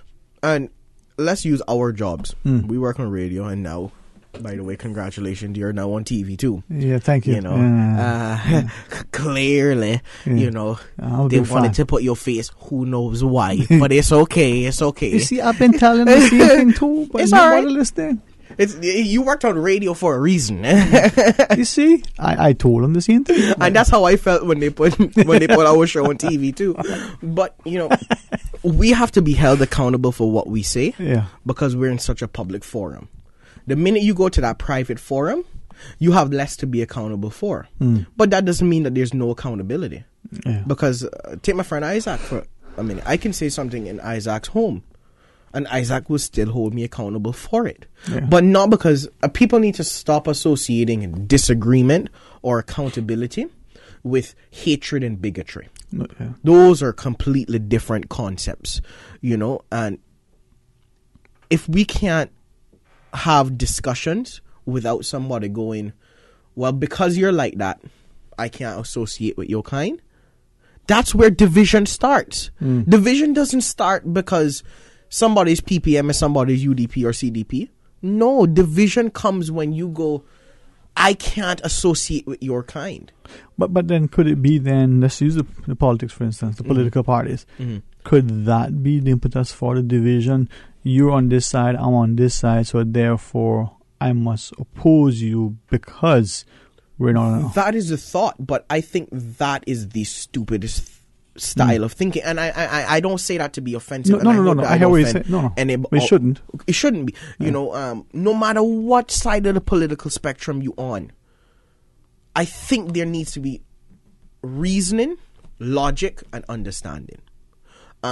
We had a discussion with my friends a couple of weeks ago, and the topic so happened to be U.S. politics. It was about 5 of us. We went around. One person identified, said, "Well, if I lived in the U.S., I would identify as a Democrat." The other person said, "Well, if I lived in the U.S., I would identify as a Republican." I jumped in and said, "Well, if I lived in the U.S., I think I would be a centrist." And he said, "Well, why did you say that?" I said, "Because I don't believe in any extremism. I don't believe that any political party has all the answers. I believe take what works from this side, take what works from this side, and put them together to make something that really works." But when you have somebody who's blinded by anything other than what they know to be true, that's division. Could that be then, as some of our people have tried to move us forward in their minds? They talked about having to implement the one man, one vote. Talked about having to formalize political parties. Unlike the old system, as flawed as it may have been, where the politicians amongst themselves found a way to build consensus and to be able to move the country forward, because in their minds they were working for the greater good. It wasn't, as some have contended now, that, well, we're just divided because we're on, we're drawing these political lines. I think once you have a common goal, once you have the goal, then you can go to achieving the goal. But to me, when I look at a political issue, I look at two teams who both want the same thing, but they're just fighting to see who's going to be in charge of doing it. Okay. You know, that's kind of how I could be looking at it from a very immature mind, and that's okay if people call in and say that. But I say education, you look at one government in the past or you look at a government now. I think we can all agree that the goal of education is to make sure Caymanian students get the best opportunities, get the best head start, get the best things they need to attain a proper education. But each government views success differently. So what, say, this government might see as success for education may be slightly different than how another government may see it. But that doesn't mean that the intention is wrong. Maybe how you achieve it may be wrong, but that doesn't make the intention wrong. I guess then it comes back to, if you don't know where you're going, any road will take you there. Right. All right. Susan reminds us of a break. I was just hoping to be rolled to the news, but hey, we're going to pause and take a break. We're going to come back to the company of Jeffy. Give us a shout, 949-8037. Want to know if our phone bills have been paid. Stay tuned for Talk Today. At Seaboard Marine, customers often ask us questions about their shipments. Hi, I'm thinking of buying a car from the States. Which port do you ship out of? Hi, we ship out of Miami, Houston, and Brooklyn. Just let us know your port of choice and we can provide you with a quotation and answer any questions you may have on insuring and protecting your vehicle during its journey. Shipping shore to shore, Seaboard. Not all insurance is created equal, but who has the time to shop around? Take the guesswork out of your insurance coverage with Fidelity Insurance Brokers. Let us match you with the best coverage to suit your needs at a price to suit your wallet. Plus, get superior customer service from dedicated claims professionals to ensure speedy claims processing. Get your insurance through Fidelity Insurance Brokers. Call us today at 949-7822 for a free quote. Fidelity, we're good for you. Talk today. But I do have some questions. Talk today. Cayman Islands' foremost listeners participation program. Talk today. Because there are more questions than answers. What the public is saying. Waiting to take your calls right now. Sterling Dwayne Ebanks.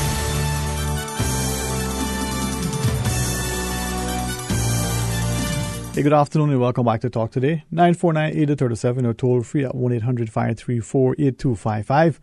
Enjoying the wonderful company of Mr. Jeffy Ebanks. And man, I say this, I'm proud of you. I'm very Thank you, man. excited. Appreciate it. As you go off and find your career in the media, get your academic credentials on your belt. Hopefully the people in this country will start to continue to support, nurture, encourage, and reprimand. Can't forget reprimand. I was going to say, keep in check, but yeah, okay. Yeah, man. but that's the thing, you see, we don't understand the importance of discipline and structure. Right? As parents, sometimes other parents will say, "Oh, you got to give them a little break." No, you got to make sure that the child understands accountability and responsibility. Discipline, I believe, is a word that we have somehow misapplied, misunderstood, misinterpreted. But if you're not an athlete that is disciplined with your lifestyle, your exercise, your food, and your life, if you're not a student who is disciplined about your studies, but disciplined, discipline is so important. It's everything has a cost, and you need to determine what cost you are willing to risk. Life is a gamble, and if you're a parent and your child does something, you have to think about the risk. Well, if I allow this behavior to continue, what does that mean? Right. As opposed to cutting it off now. But there are some times where you need to risk it. Yeah, risk. Right. Look, let's talk about the media, for instance. Caymanians specifically, right, seem to have had, or have even, but certainly had an aversion to being in the media. We certainly didn't like the radio, we didn't want the television. Probably some may have got into journalism where they could write. Not so much now as it was not long ago. Two questions. One, why do you think that is? I mean, do you think it was? And if so, why was that seemingly aversion on the part of Caymanians to the media? I think it's not specific to the media. I believe it's to anything outside of the financial services and tourism industry. Okay. But no matter, it could be IT. Cayman seemed to have over time developed an attitude that working in the finance industry or the financial services industry or working in tourism is the only way to survive. And if that is how you think, it is only natural that you are inclined to pick something in financial services, finance, or tourism. Yeah. But if you do your own research and if you use critical thinking, you might think to yourself, well, even though that seems to be a hit the nail on the head way to get a job. I believe I can do something else. That experimenting comes in, and you have trial and failure, and the trial and failure is, to me, what makes the person. So it's changing now. Right? I think it is changing, because when I started, I was the only Caymanian. Sorry, me and one other person when I was on radio were the only three Caymanians, who were on air. But now there is more. You have Caymanians who I think one Seaford Russell Jr. He's now at Cayman 27, and he is training to be a news reporter. That's a Caymanian, right there. But I think when you have persons who discourage you out of getting into a particular field because they thought to themselves, well, I couldn't get there, that limits what somebody thinks of themselves and what they can do. I'm just looking at a quick WhatsApp. This is social media, and even that transition. Now, for those who are listening, you can call us either toll free. Susan's right there. She's more than happy to answer the phone. I mean, she does everything else. And say, hey, why not throw that into my mix as well? Or you can WhatsApp us at 925-3261. Person sharing that in Cayman, more and more Caymanians are starting to recognize that there are opportunities. You talked about, for example, in financial services, they can still be in those sectors, but there are qualifications. Right. So if you're an accountant, well, you can work in the accounting firm, the bank, or you can work as an accountant for the hospitality sector. But are we doing, the question that they ask is, are we doing enough to ensure that in our schools and in our homes that the children are aware of other job opportunities? No, we're not. How do we change that then? Communication, education, and education. Those are the two biggest things. My mom didn't want me to be on radio. When I was picking between studying film and television and continuing to study IT, my parents sided with IT because it was a field that they could see in Cayman. There's serious growth in that too. It was showing growth. It took me being in the media for them to realize he can do something in the media. Right. Those of us who know you, who've seen you, whether it's in Rundown, whether it's in other aspects, MC and otherwise, not only are you very good at what you do, thank you, right, but you almost seem like a natural fit. Now, whether that's the way you see it or not, for those who recognize you put a lot of effort in it takes a lot out of you, but you're good at it. Thank you. I mean, it's amazing. I appreciate that, man. And you have a comfort and an ease. There's a passion and enthusiasm. Man. You have to have people who support your vision. So I had to have the conversation, for example, with my mother in regards to what I'm going to study. Because going off to do a degree, that's an investment. You have to invest a lot of money. And I have to prove to her why that investment is worth it. And I think that by working in the media, I prove that it is an investment that can pay off, because I don't want to do a desk job. And I think that as a society, we need to be open to showing that there is more that can be done. We shouldn't just be going after the high-level bank jobs. Like, it is okay if you have Caymanians working at the counter, in government or wherever. It's okay to do whatever job you want. It's great to aim high. But I think we have this thing in a society where if I can't have a bank management position or I can't have a teller position, it's not worth it, and I would rather not have a job. But that is ridiculous. I used to work at Stingray City before I worked on radio and TV. And let me tell you something, I will go and work at Stingray City today. Yeah. It's okay you had to... a booth there? Huh? You had a booth there? No, I didn't have a booth. Oh, they catching stingrays.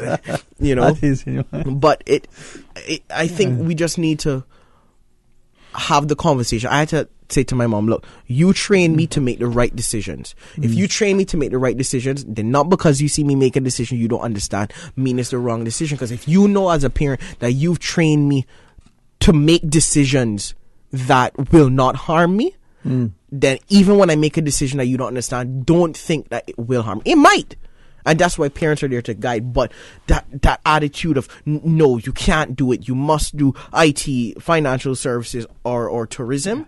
It is dangerous because you're damaging how creative somebody can be. Well, I think that's part of the challenge that we see in our education system just generally. We look at it and some would say, very notable knighted people have done their TED Talks and talk about does education today beat the creativity of the students, right? We have to question that. But it comes back to the community drawing alongside, like you said, and keeping in check, nurturing, but also guiding, advising, supporting that individual. When we come back from the break, phone lines are open. We're going to try to see if we can get them fixed up here. Jeff is going to share some good insight. Yeah, man. All right, stay tuned for Talk Today. Follow Radio Cayman on Twitter. All the latest information, breaking news, community events, and more. Follow us at twitter.com/Radio Cayman. Radio Cayman. Radio Cayman's newsroom. These are the biggest stories right now. There was a Palmdale home invasion this weekend. Police says just after 1:30 Saturday morning, 911 sent officers to the residence off Crew Road. 2 men had burst in, one armed with what appeared to be a gun, and demanded money. They took off with cash. None of the victims were physically injured. Both men had their faces covered. Good afternoon, I'm Dion Anglin with your headlines and news elsewhere. Australian Archbishop Philip Wilson has resigned after being convicted of concealing child sex abuse. In May, he was given a 1-year sentence for failing to report allegations of abuse by a priest in the 1970s. Wilson is the world's most senior Roman Catholic cleric to be convicted of the offense. Taxi drivers across Spain have joined a strike against ride-hailing companies like Uber, demanding the government restrict their numbers. The striking taxi drivers, some of whom have been camping out for days, say the services threaten their livelihood and are putting thousands of jobs at risk. As a result, they have blocked main roads in the capital, Madrid, and in Barcelona with their parked cars. A meeting today to attempt to end the strike failed to reach a deal. And an Australian family has been startled awake after a kangaroo crashed its way through a window in their home. The residents managed to trap the marsupial in a bathroom after it ran amok in the house in Melbourne earlier on Sunday. The family was unharmed, but the distressed kangaroo suffered blood loss and cuts to his paws and legs. That's a wrap of your headlines. I'm Dion Anglin. Radio Cayman, the voice of the Cayman Islands. What's happening in your community? News and information, music and more. You can find us. www.radiocayman.gov.ky. Like us on Facebook and follow us on Twitter. Radio Cayman is your choice, your voice for today's biggest news. Radio Cayman.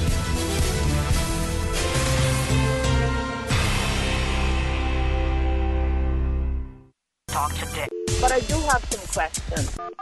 Talk today. Cayman Islands' foremost listeners' participation program. Talk today. Because there are more questions than answers. What the public is saying. Waiting to take your calls right now. Sterling Dwayne Ebanks.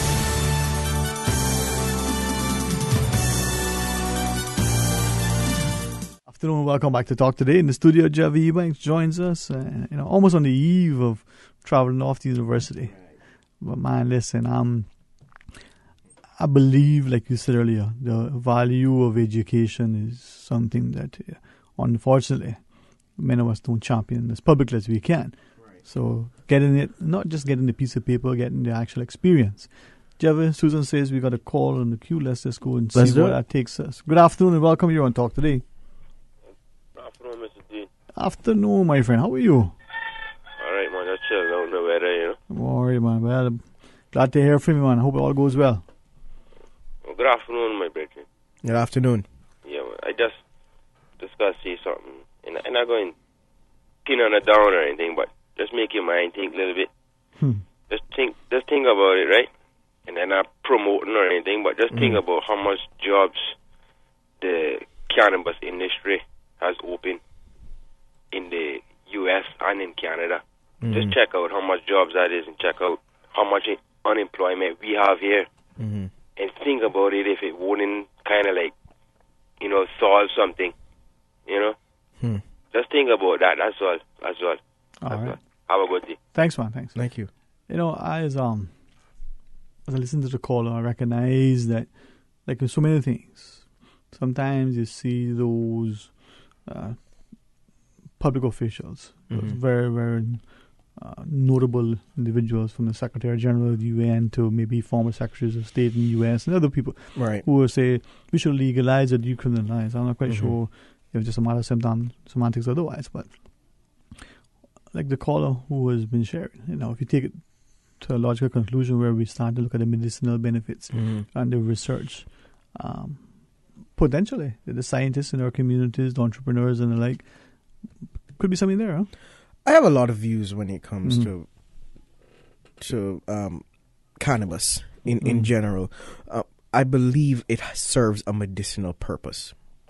I believe it should be available for those medicinal purposes. But also, if we live in a free society, I believe if Sterling decides I want to consume cannabis in another way, I believe you should have that right. But I also want to say that even though I believe you should have that right, I believe that there should be borders to that right. So when people say, would you support legalizing cannabis? Off the bat, I would say no. Because for me, there has to be some stipulations. Like I believe, for medicinal purposes, yes. For consuming it as a leisure, like the same way somebody smokes a cigarette, yes. But the same way we have, you cannot smoke near a courthouse or a public building or within 10 feet or 50 feet or whatever it is of a public entity. I believe similar restrictions should apply. I believe if you are in your yard on your private property and you want to consume cannabis, that is your right. You should be able to make that choice. But the notion that it should be legal and there should be no regulation around it, I don't agree with that. So then, from that perspective, like someone now in the backyard having a drink, legal age, drinking something that is legally available, right? Goes out and gets in an accident, that person can be liable for that offense. Correct. Would you then say, if it's cannabis or otherwise, if they've done that and it's made them high, just like the alcohol would, you are always responsible for your actions. Okay. If I go to a bar and I inappropriately, and by the way, this is just an example, I want to make sure, if I go and I inappropriately grope a female, I can't use the excuse that because I'm drunk, that's why I did it. Drunk or not, wrong is wrong. And that's how I feel about anything that you put into your body. If you make the decision to put it into your body, you should be okay with the consequences of what happens after. Right. See, so then the idea of smoking, whether it's tobacco or otherwise, right?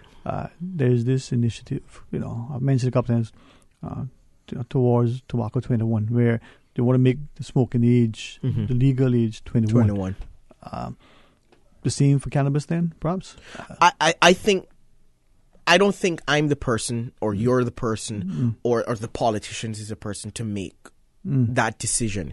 When it comes to things like that, I believe that should be something similar of a countrywide vote, so that democracy really plays out. Because remember, democracy is really about the majority. The minority will have their say, but the majority will have their way.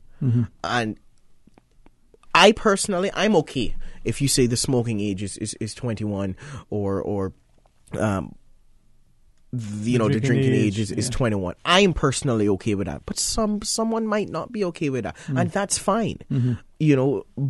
I feel that I have done enough research to know that at 21, the human brain and the human body is more developed and more stable, than somebody 18? At 17 or 18 years old. So that's why I support that decision. But even to that perspective, if you're using science, presumably the scientists, physicians are telling us, 25, when the brain and the liver, for instance, is at that stage of development where they can, deal with these things much more easily. With that then, whether it's legalized or not, whether it's a drinking age, maybe, as you shared, come back to education. Mm-hmm. Let's begin with this caller. Javi Ebanks is in our studio. Phone lines are open. Hey, good afternoon and welcome. You're on Talk Today. Good afternoon. Good afternoon. Good afternoon. How are you today? I find this a bittersweet moment, and I'm so glad that Javi's on the air. Me too. Is that the bitter part? You see him? It's just, I want to know if I'm the bitter or the sweet. It's two people here. You're the sweet, Javi. Thank you. You're the sweet. Well, thanks a lot. Thank you. I'm and glad. Javi, whether you go vegan or not, I hope you don't stop hugging. Oh, thank you. Javi? And I think that your DNA and the way your parents have groomed you and all of those that have molded you from school on up, Indeed, yes. Thank you. they have all done a great job. Mm-hmm. Thank you. And if while you're gone, Goring guy make another dictionary and he needs a definition for Caymanian man, I think I would nominate you to be the picture by that word. That's really nice of you to say. I really appreciate that. Thank you so much. We'll miss you a whole lot, but Thank you. I realize that you've come to the place now where we have to let go and let you go and hope that you'll come back to us, and I hope that the island will be ready for you when you return. Thank you so much. That is real. I really appreciate you saying those kind words. I really do. God bless you. Thank and you. I wish you all the blessings that are yours for life. Thank you so much. I really appreciate you saying that, ma'am. Hey, thanks very Bye-bye. much. Thanks very much. And this is why I love this community, Jeffy, because you're not the first person to go off to university, right?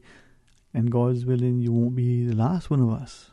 Mm-hmm. But if every single one of us to go and chart another course or path elsewhere, if every one of us remaining, like you said, with support and nurture and encourage and help to, I say keep in check, you use another word. Right. That would be good for us. I think it would. Especially now that we can be so connected instantaneously if we so choose, right? So we can help each other to get through those days when you miss the countdown. Yeah, I think the way that we're connected now, it should be way easier for the community to raise a child. But I think what has happened is we've moved away from the community to raise a child to mind your own business, and I am guilty of that. And people who know me will tell you that. But it's worked good for me that the community has been very supportive and very involved in what I do. Something as you join us as you can during the rest of the week as you get ready to prepare. And I'm not just grateful for your company and your time, but I'm hoping, as I shared with you, that it'll encourage more of us as parents to make sure that we find a means to continue to sacrifice to give our children this opportunity. That those children, that they accept the opportunity, understand the responsibility and the privilege, I still think it is, for them to go and succeed and be able to contribute. And then for the government, the private sector, to start to value the need, the absolute need to invest in the education and development of our Caymanians. Now, for those who may have had this desire way back when, but for whatever reason couldn't, to see that, if they can't, maybe through somebody else, they can support. Right. But they themselves couldn't, shouldn't, and have some means to do so. One word that I would perhaps ask us to consider, whether it's the two of us talking about it or others joining us, is integrity. Yes. The need for absolute integrity in our systems, in our people, in our actions, in our doings and sayings and all other things. It's important, Jeff. It's important. It is. Integrity is what makes you who you are, not just what you do when people are looking, but what you do when people aren't looking. And if you don't have integrity, I've never met a successful person who didn't have integrity. Well, not one that could enjoy it. Not one who enjoyed it, or one that was long-lived is the word. Yeah. Like you may be successful for a short period of time, but if you don't have integrity, you're not going to be successful for a long period of time. And the sad thing is that the legacy that you leave right? You maybe didn't go on, and that may seem harsh and cruel to people hearing it. But those who remain, your children, your siblings, your friends, your business partners, your wider community, will look at that person and see that name and make it synonymous with, this unscrupulous person who lacked integrity, who had, little or no, ethics about the person, right? And I don't know, maybe you're sitting somewhere regretting it, but by then it's probably too late, huh?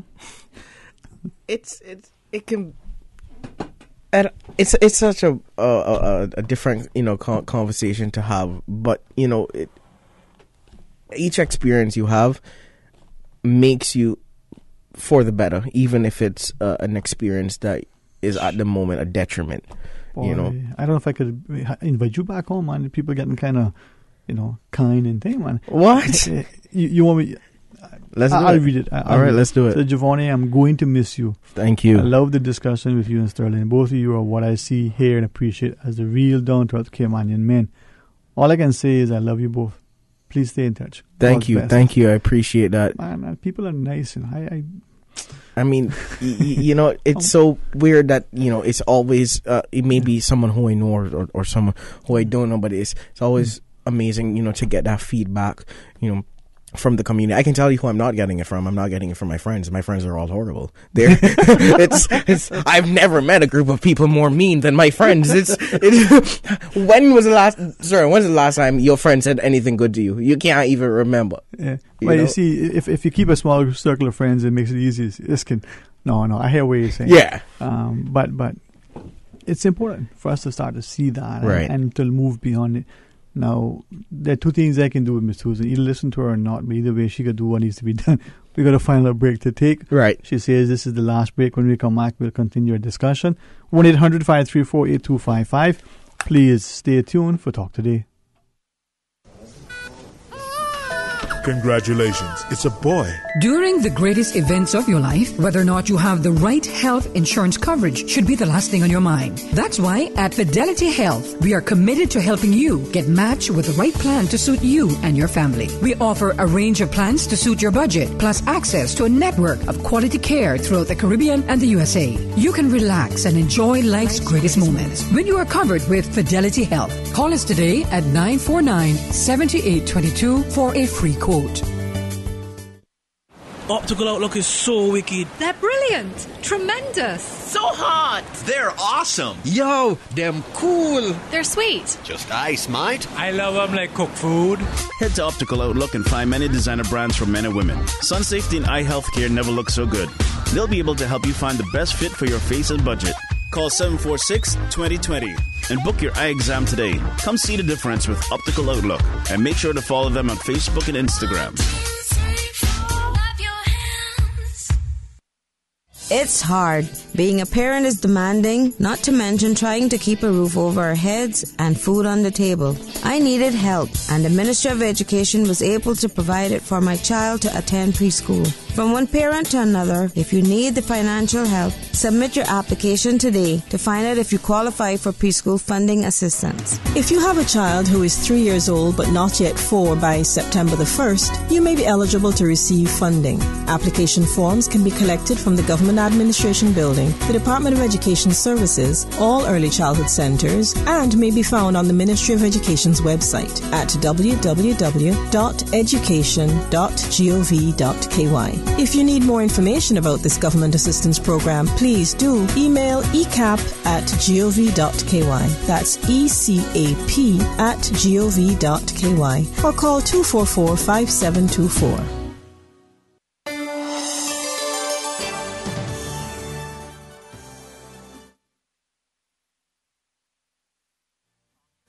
But I do have some questions.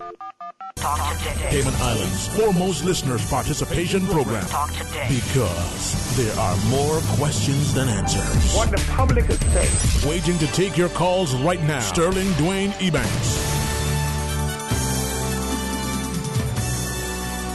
Hey, good afternoon and welcome back to Talk Today. Thanks for joining. Certainly thanks for listening, and a special thanks to Javi Ebanks. Yes, experienced Kristen and Giovanni. Many of us fondly call it Javi. Right. Some add a extra to it. Yeah. But like the caller, like the person that WhatsApp, very, very proud of you. Not Thank just you. for who you are, not just for your parents and grandparents, but hopefully, it'll, through your actions, will encourage more of our people. And I say this, because when you're a parent, it becomes a different thing. You want your children to grow up and be healthy. You want them to get a good education. But, man, when they're going to get on that flight and go away to school? That's a different thing, especially when you're 14 hours away. It's not like you're going to school in Miami. Or the BRAC, I was thinking. Or the BRAC, you're no longer just a couple hours away. You're now a lot of hours away. Yeah. Something though, and certainly tomorrow, if you can come back with us, we'll chat some more, talk about some other things, and maybe even raise the bar a little bit. But something a mother, I say a mother, right? It's not just a parent, shared with me. So, first child went to university. It was a new experience. Technology was different, and when subsequent children went, more technology years passed. The mother became much more experienced, skilled at this thing, and found that with the latter child as opposed to the first one, you stayed in contact. You knew the schedule of the child. You helped in so many ways. You can't do the schoolwork. You're not going to do it if you could do it anyway, because you didn't want to do it when you had to do it. But she was much more invested, involved, just like she was when the child was in primary school, middle school, high school. Because of that connection. I know for sure. The mom can say what she want. She gonna be calling. Yeah, you better answer. Yeah, you better answer. There's nothing scarier than looking at your phone and you have 17 missed calls from your mother because you are as good as dead.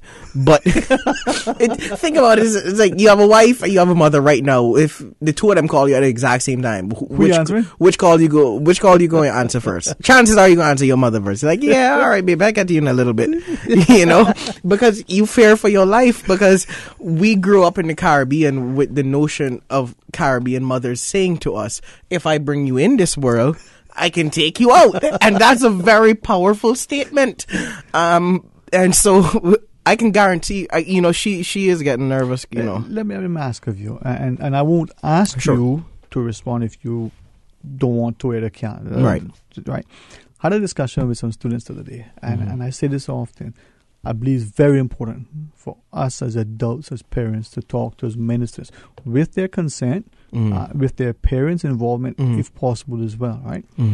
And one thing that was said by another parent, another adult, not of the children there. I'll share it with you in a second, but we got a caller. I believe callers are more important than what I have to say. Right. Well, let's hear what you have to say. Good afternoon. Welcome. Thanks for taking my call, Mr. Thank you for taking the time to make it, sir. Is that my friend Jevy? Yes, I don't know, boy, because he was saying his friends were worse. I don't know if you want to be associated with that. So he's in a good bunch. Okay. How are you? How are you, Mr. Giovanni Ebanks? Not too bad. How are you, sir? Listen, I'm elated. I'm sharing in your joy to see that you've been awarded a scholarship and you will be pursuing postgraduate studies in the United Kingdom. Well done. Thank you. Thank you very much. Absolutely. And I want to highlight and boast about you for a second or two, because I know you probably wouldn't have mentioned this, but I recall a couple of years ago you were responsible as a student at UCCI to organize the first come together of politicians to talk about the issues and offer solutions back at your college. I thought that was a great idea, and you were the mastermind behind that. Thank you so much. Yes, I remember the incident. The event. The event. The incident. I heard him say it. Well, good thing it was a good event and there were no incidents. So that was a good thing. And I think it's very important that young people like yourself, your age, the millennials, the teeny boppers, get involved with the political process and know what's going on and make contributions. I agree. I just find that it's very difficult to reach, persons in the younger age group, and it's not because they're not interested. One of the biggest questions that I got from almost every one of the political candidates during the election season on the show that I was on is, how do you reach the young people? There's no black and white answer for that. I'm very different than my best friend. In order to get the information to my best friend, you first need to get it to me. You know, but I have other friends who are very different, who are like me, where you send them an email or you send them a text and you can get them the information. And I think that is the important thing to get young people involved in politics or in anything that's happening in the society, is finding the way to reach them and understanding there is no one way to reach them. Right. Your thoughts, sir? Yeah. I'll close because I know it's almost time to close, and you might have other calls. Congratulations also on Hitching with Jeve. That's quite a comical segment that you do on GZM. So thank you, Mr. Brown. And all the best with your studies in the UK, and use the opportunity to get to see Europe. Travel, and don't be in a haste to come back home. Hey. Gotta rep 345. Hey, I appreciate seeing you up, but you know, come back. Yeah. Hey, thank you, though. Thank you so much, Mr. Brown. Thank you so much. Thank you, man. But that's the thing, and I'll pick up on that call just quickly. You're there while university, travel safely, absolutely, responsibly, but travel and see, because there is no better way to get an education. Right. In this group of students, right, trying to encourage them to talk about where they're going to study and what they're going to study and when they're going to study, and like a parent said, listen, you know, do not forget that no matter how far away you are, how long you've been there, that you can always come back home. You know, phone call, you can physically visit, but stay in touch. Another parent, not a parent of anyone in that group then, had this view, you're now 18, 21, whatever your age is now, out the nest and just go make your way and, you know, shoo. I know that parenting style. I know friends who have parents of that parenting style, and I think it's dangerous. But I think the most important thing to say is that you have to be supportive. Supportive don't mean that you agree with everything the person doing. No. But supportive also doesn't mean that not because you can't see it means that they can't see it. Right. I mean, I had a friend. I mean, he's almost my age, right? That I mean, he's old, okay? I was about to say, is nearing retirement, your friend.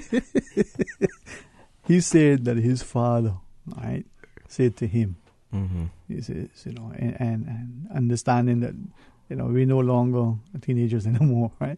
He said, his father said to him, he says, when you go for your first drink, I will buy it for you. It's not going to be before this age. Right. And it wasn't 18, it wasn't 21, it was much older, right? And we will have a drink together. And if you feel it's worthwhile beforehand, check me, but you hold on. And I'll buy it and we'll check, right?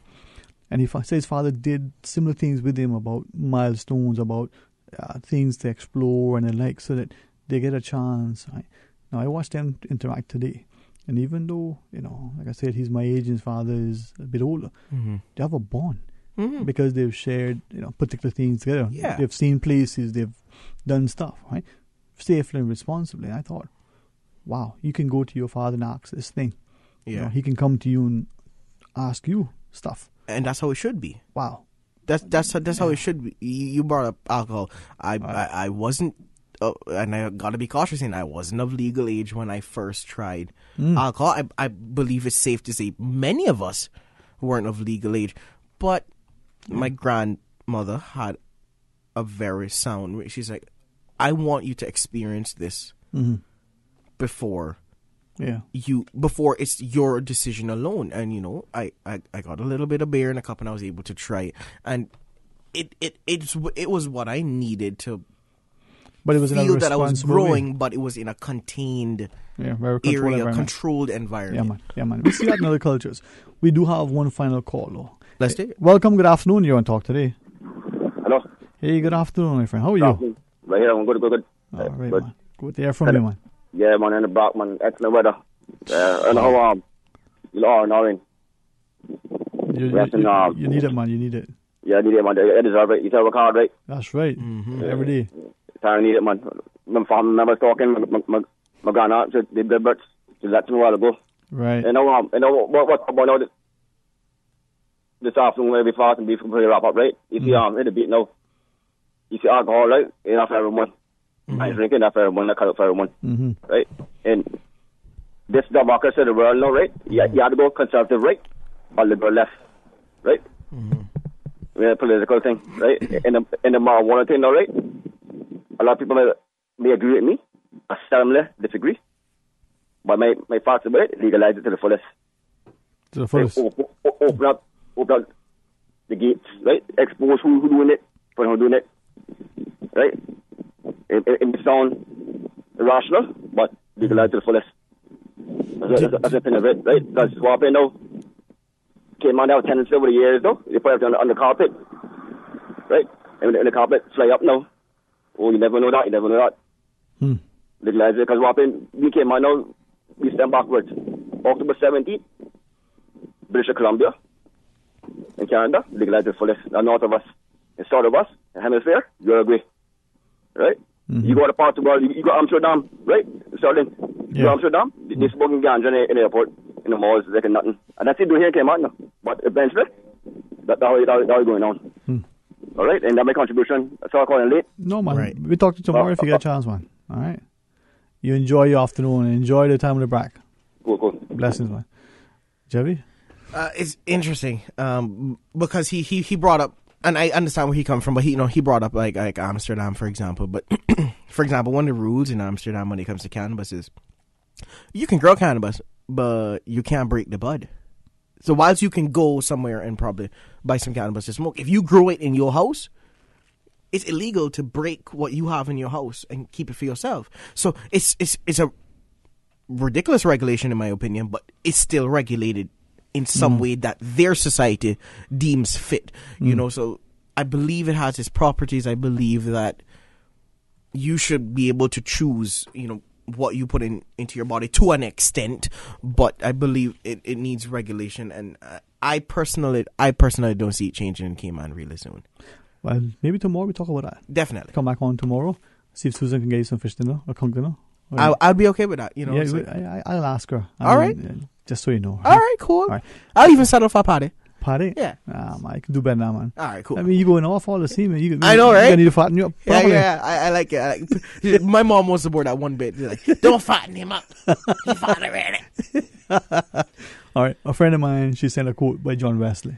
It says, what? Do all the good you can, by all the means you can, in all the ways you can, in all the places you can, at all the times you can, to all the people you can, as long as ever you can.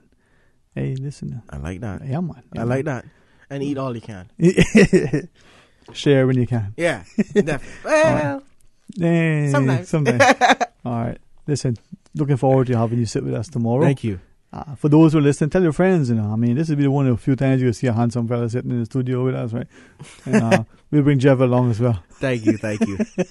Oh, really? Oh, you think you slick? All right, let's go to commercial break. All right, cool. All right. Tomorrow is another day. Our prayers that you be a part of it. Until then, be blessed.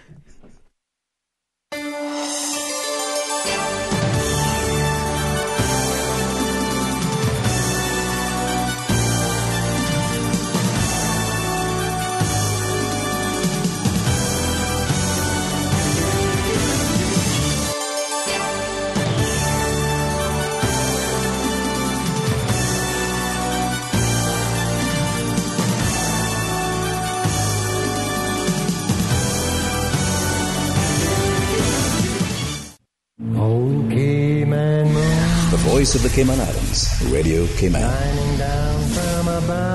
We love our listeners. Radio Cayman in the Cayman Islands.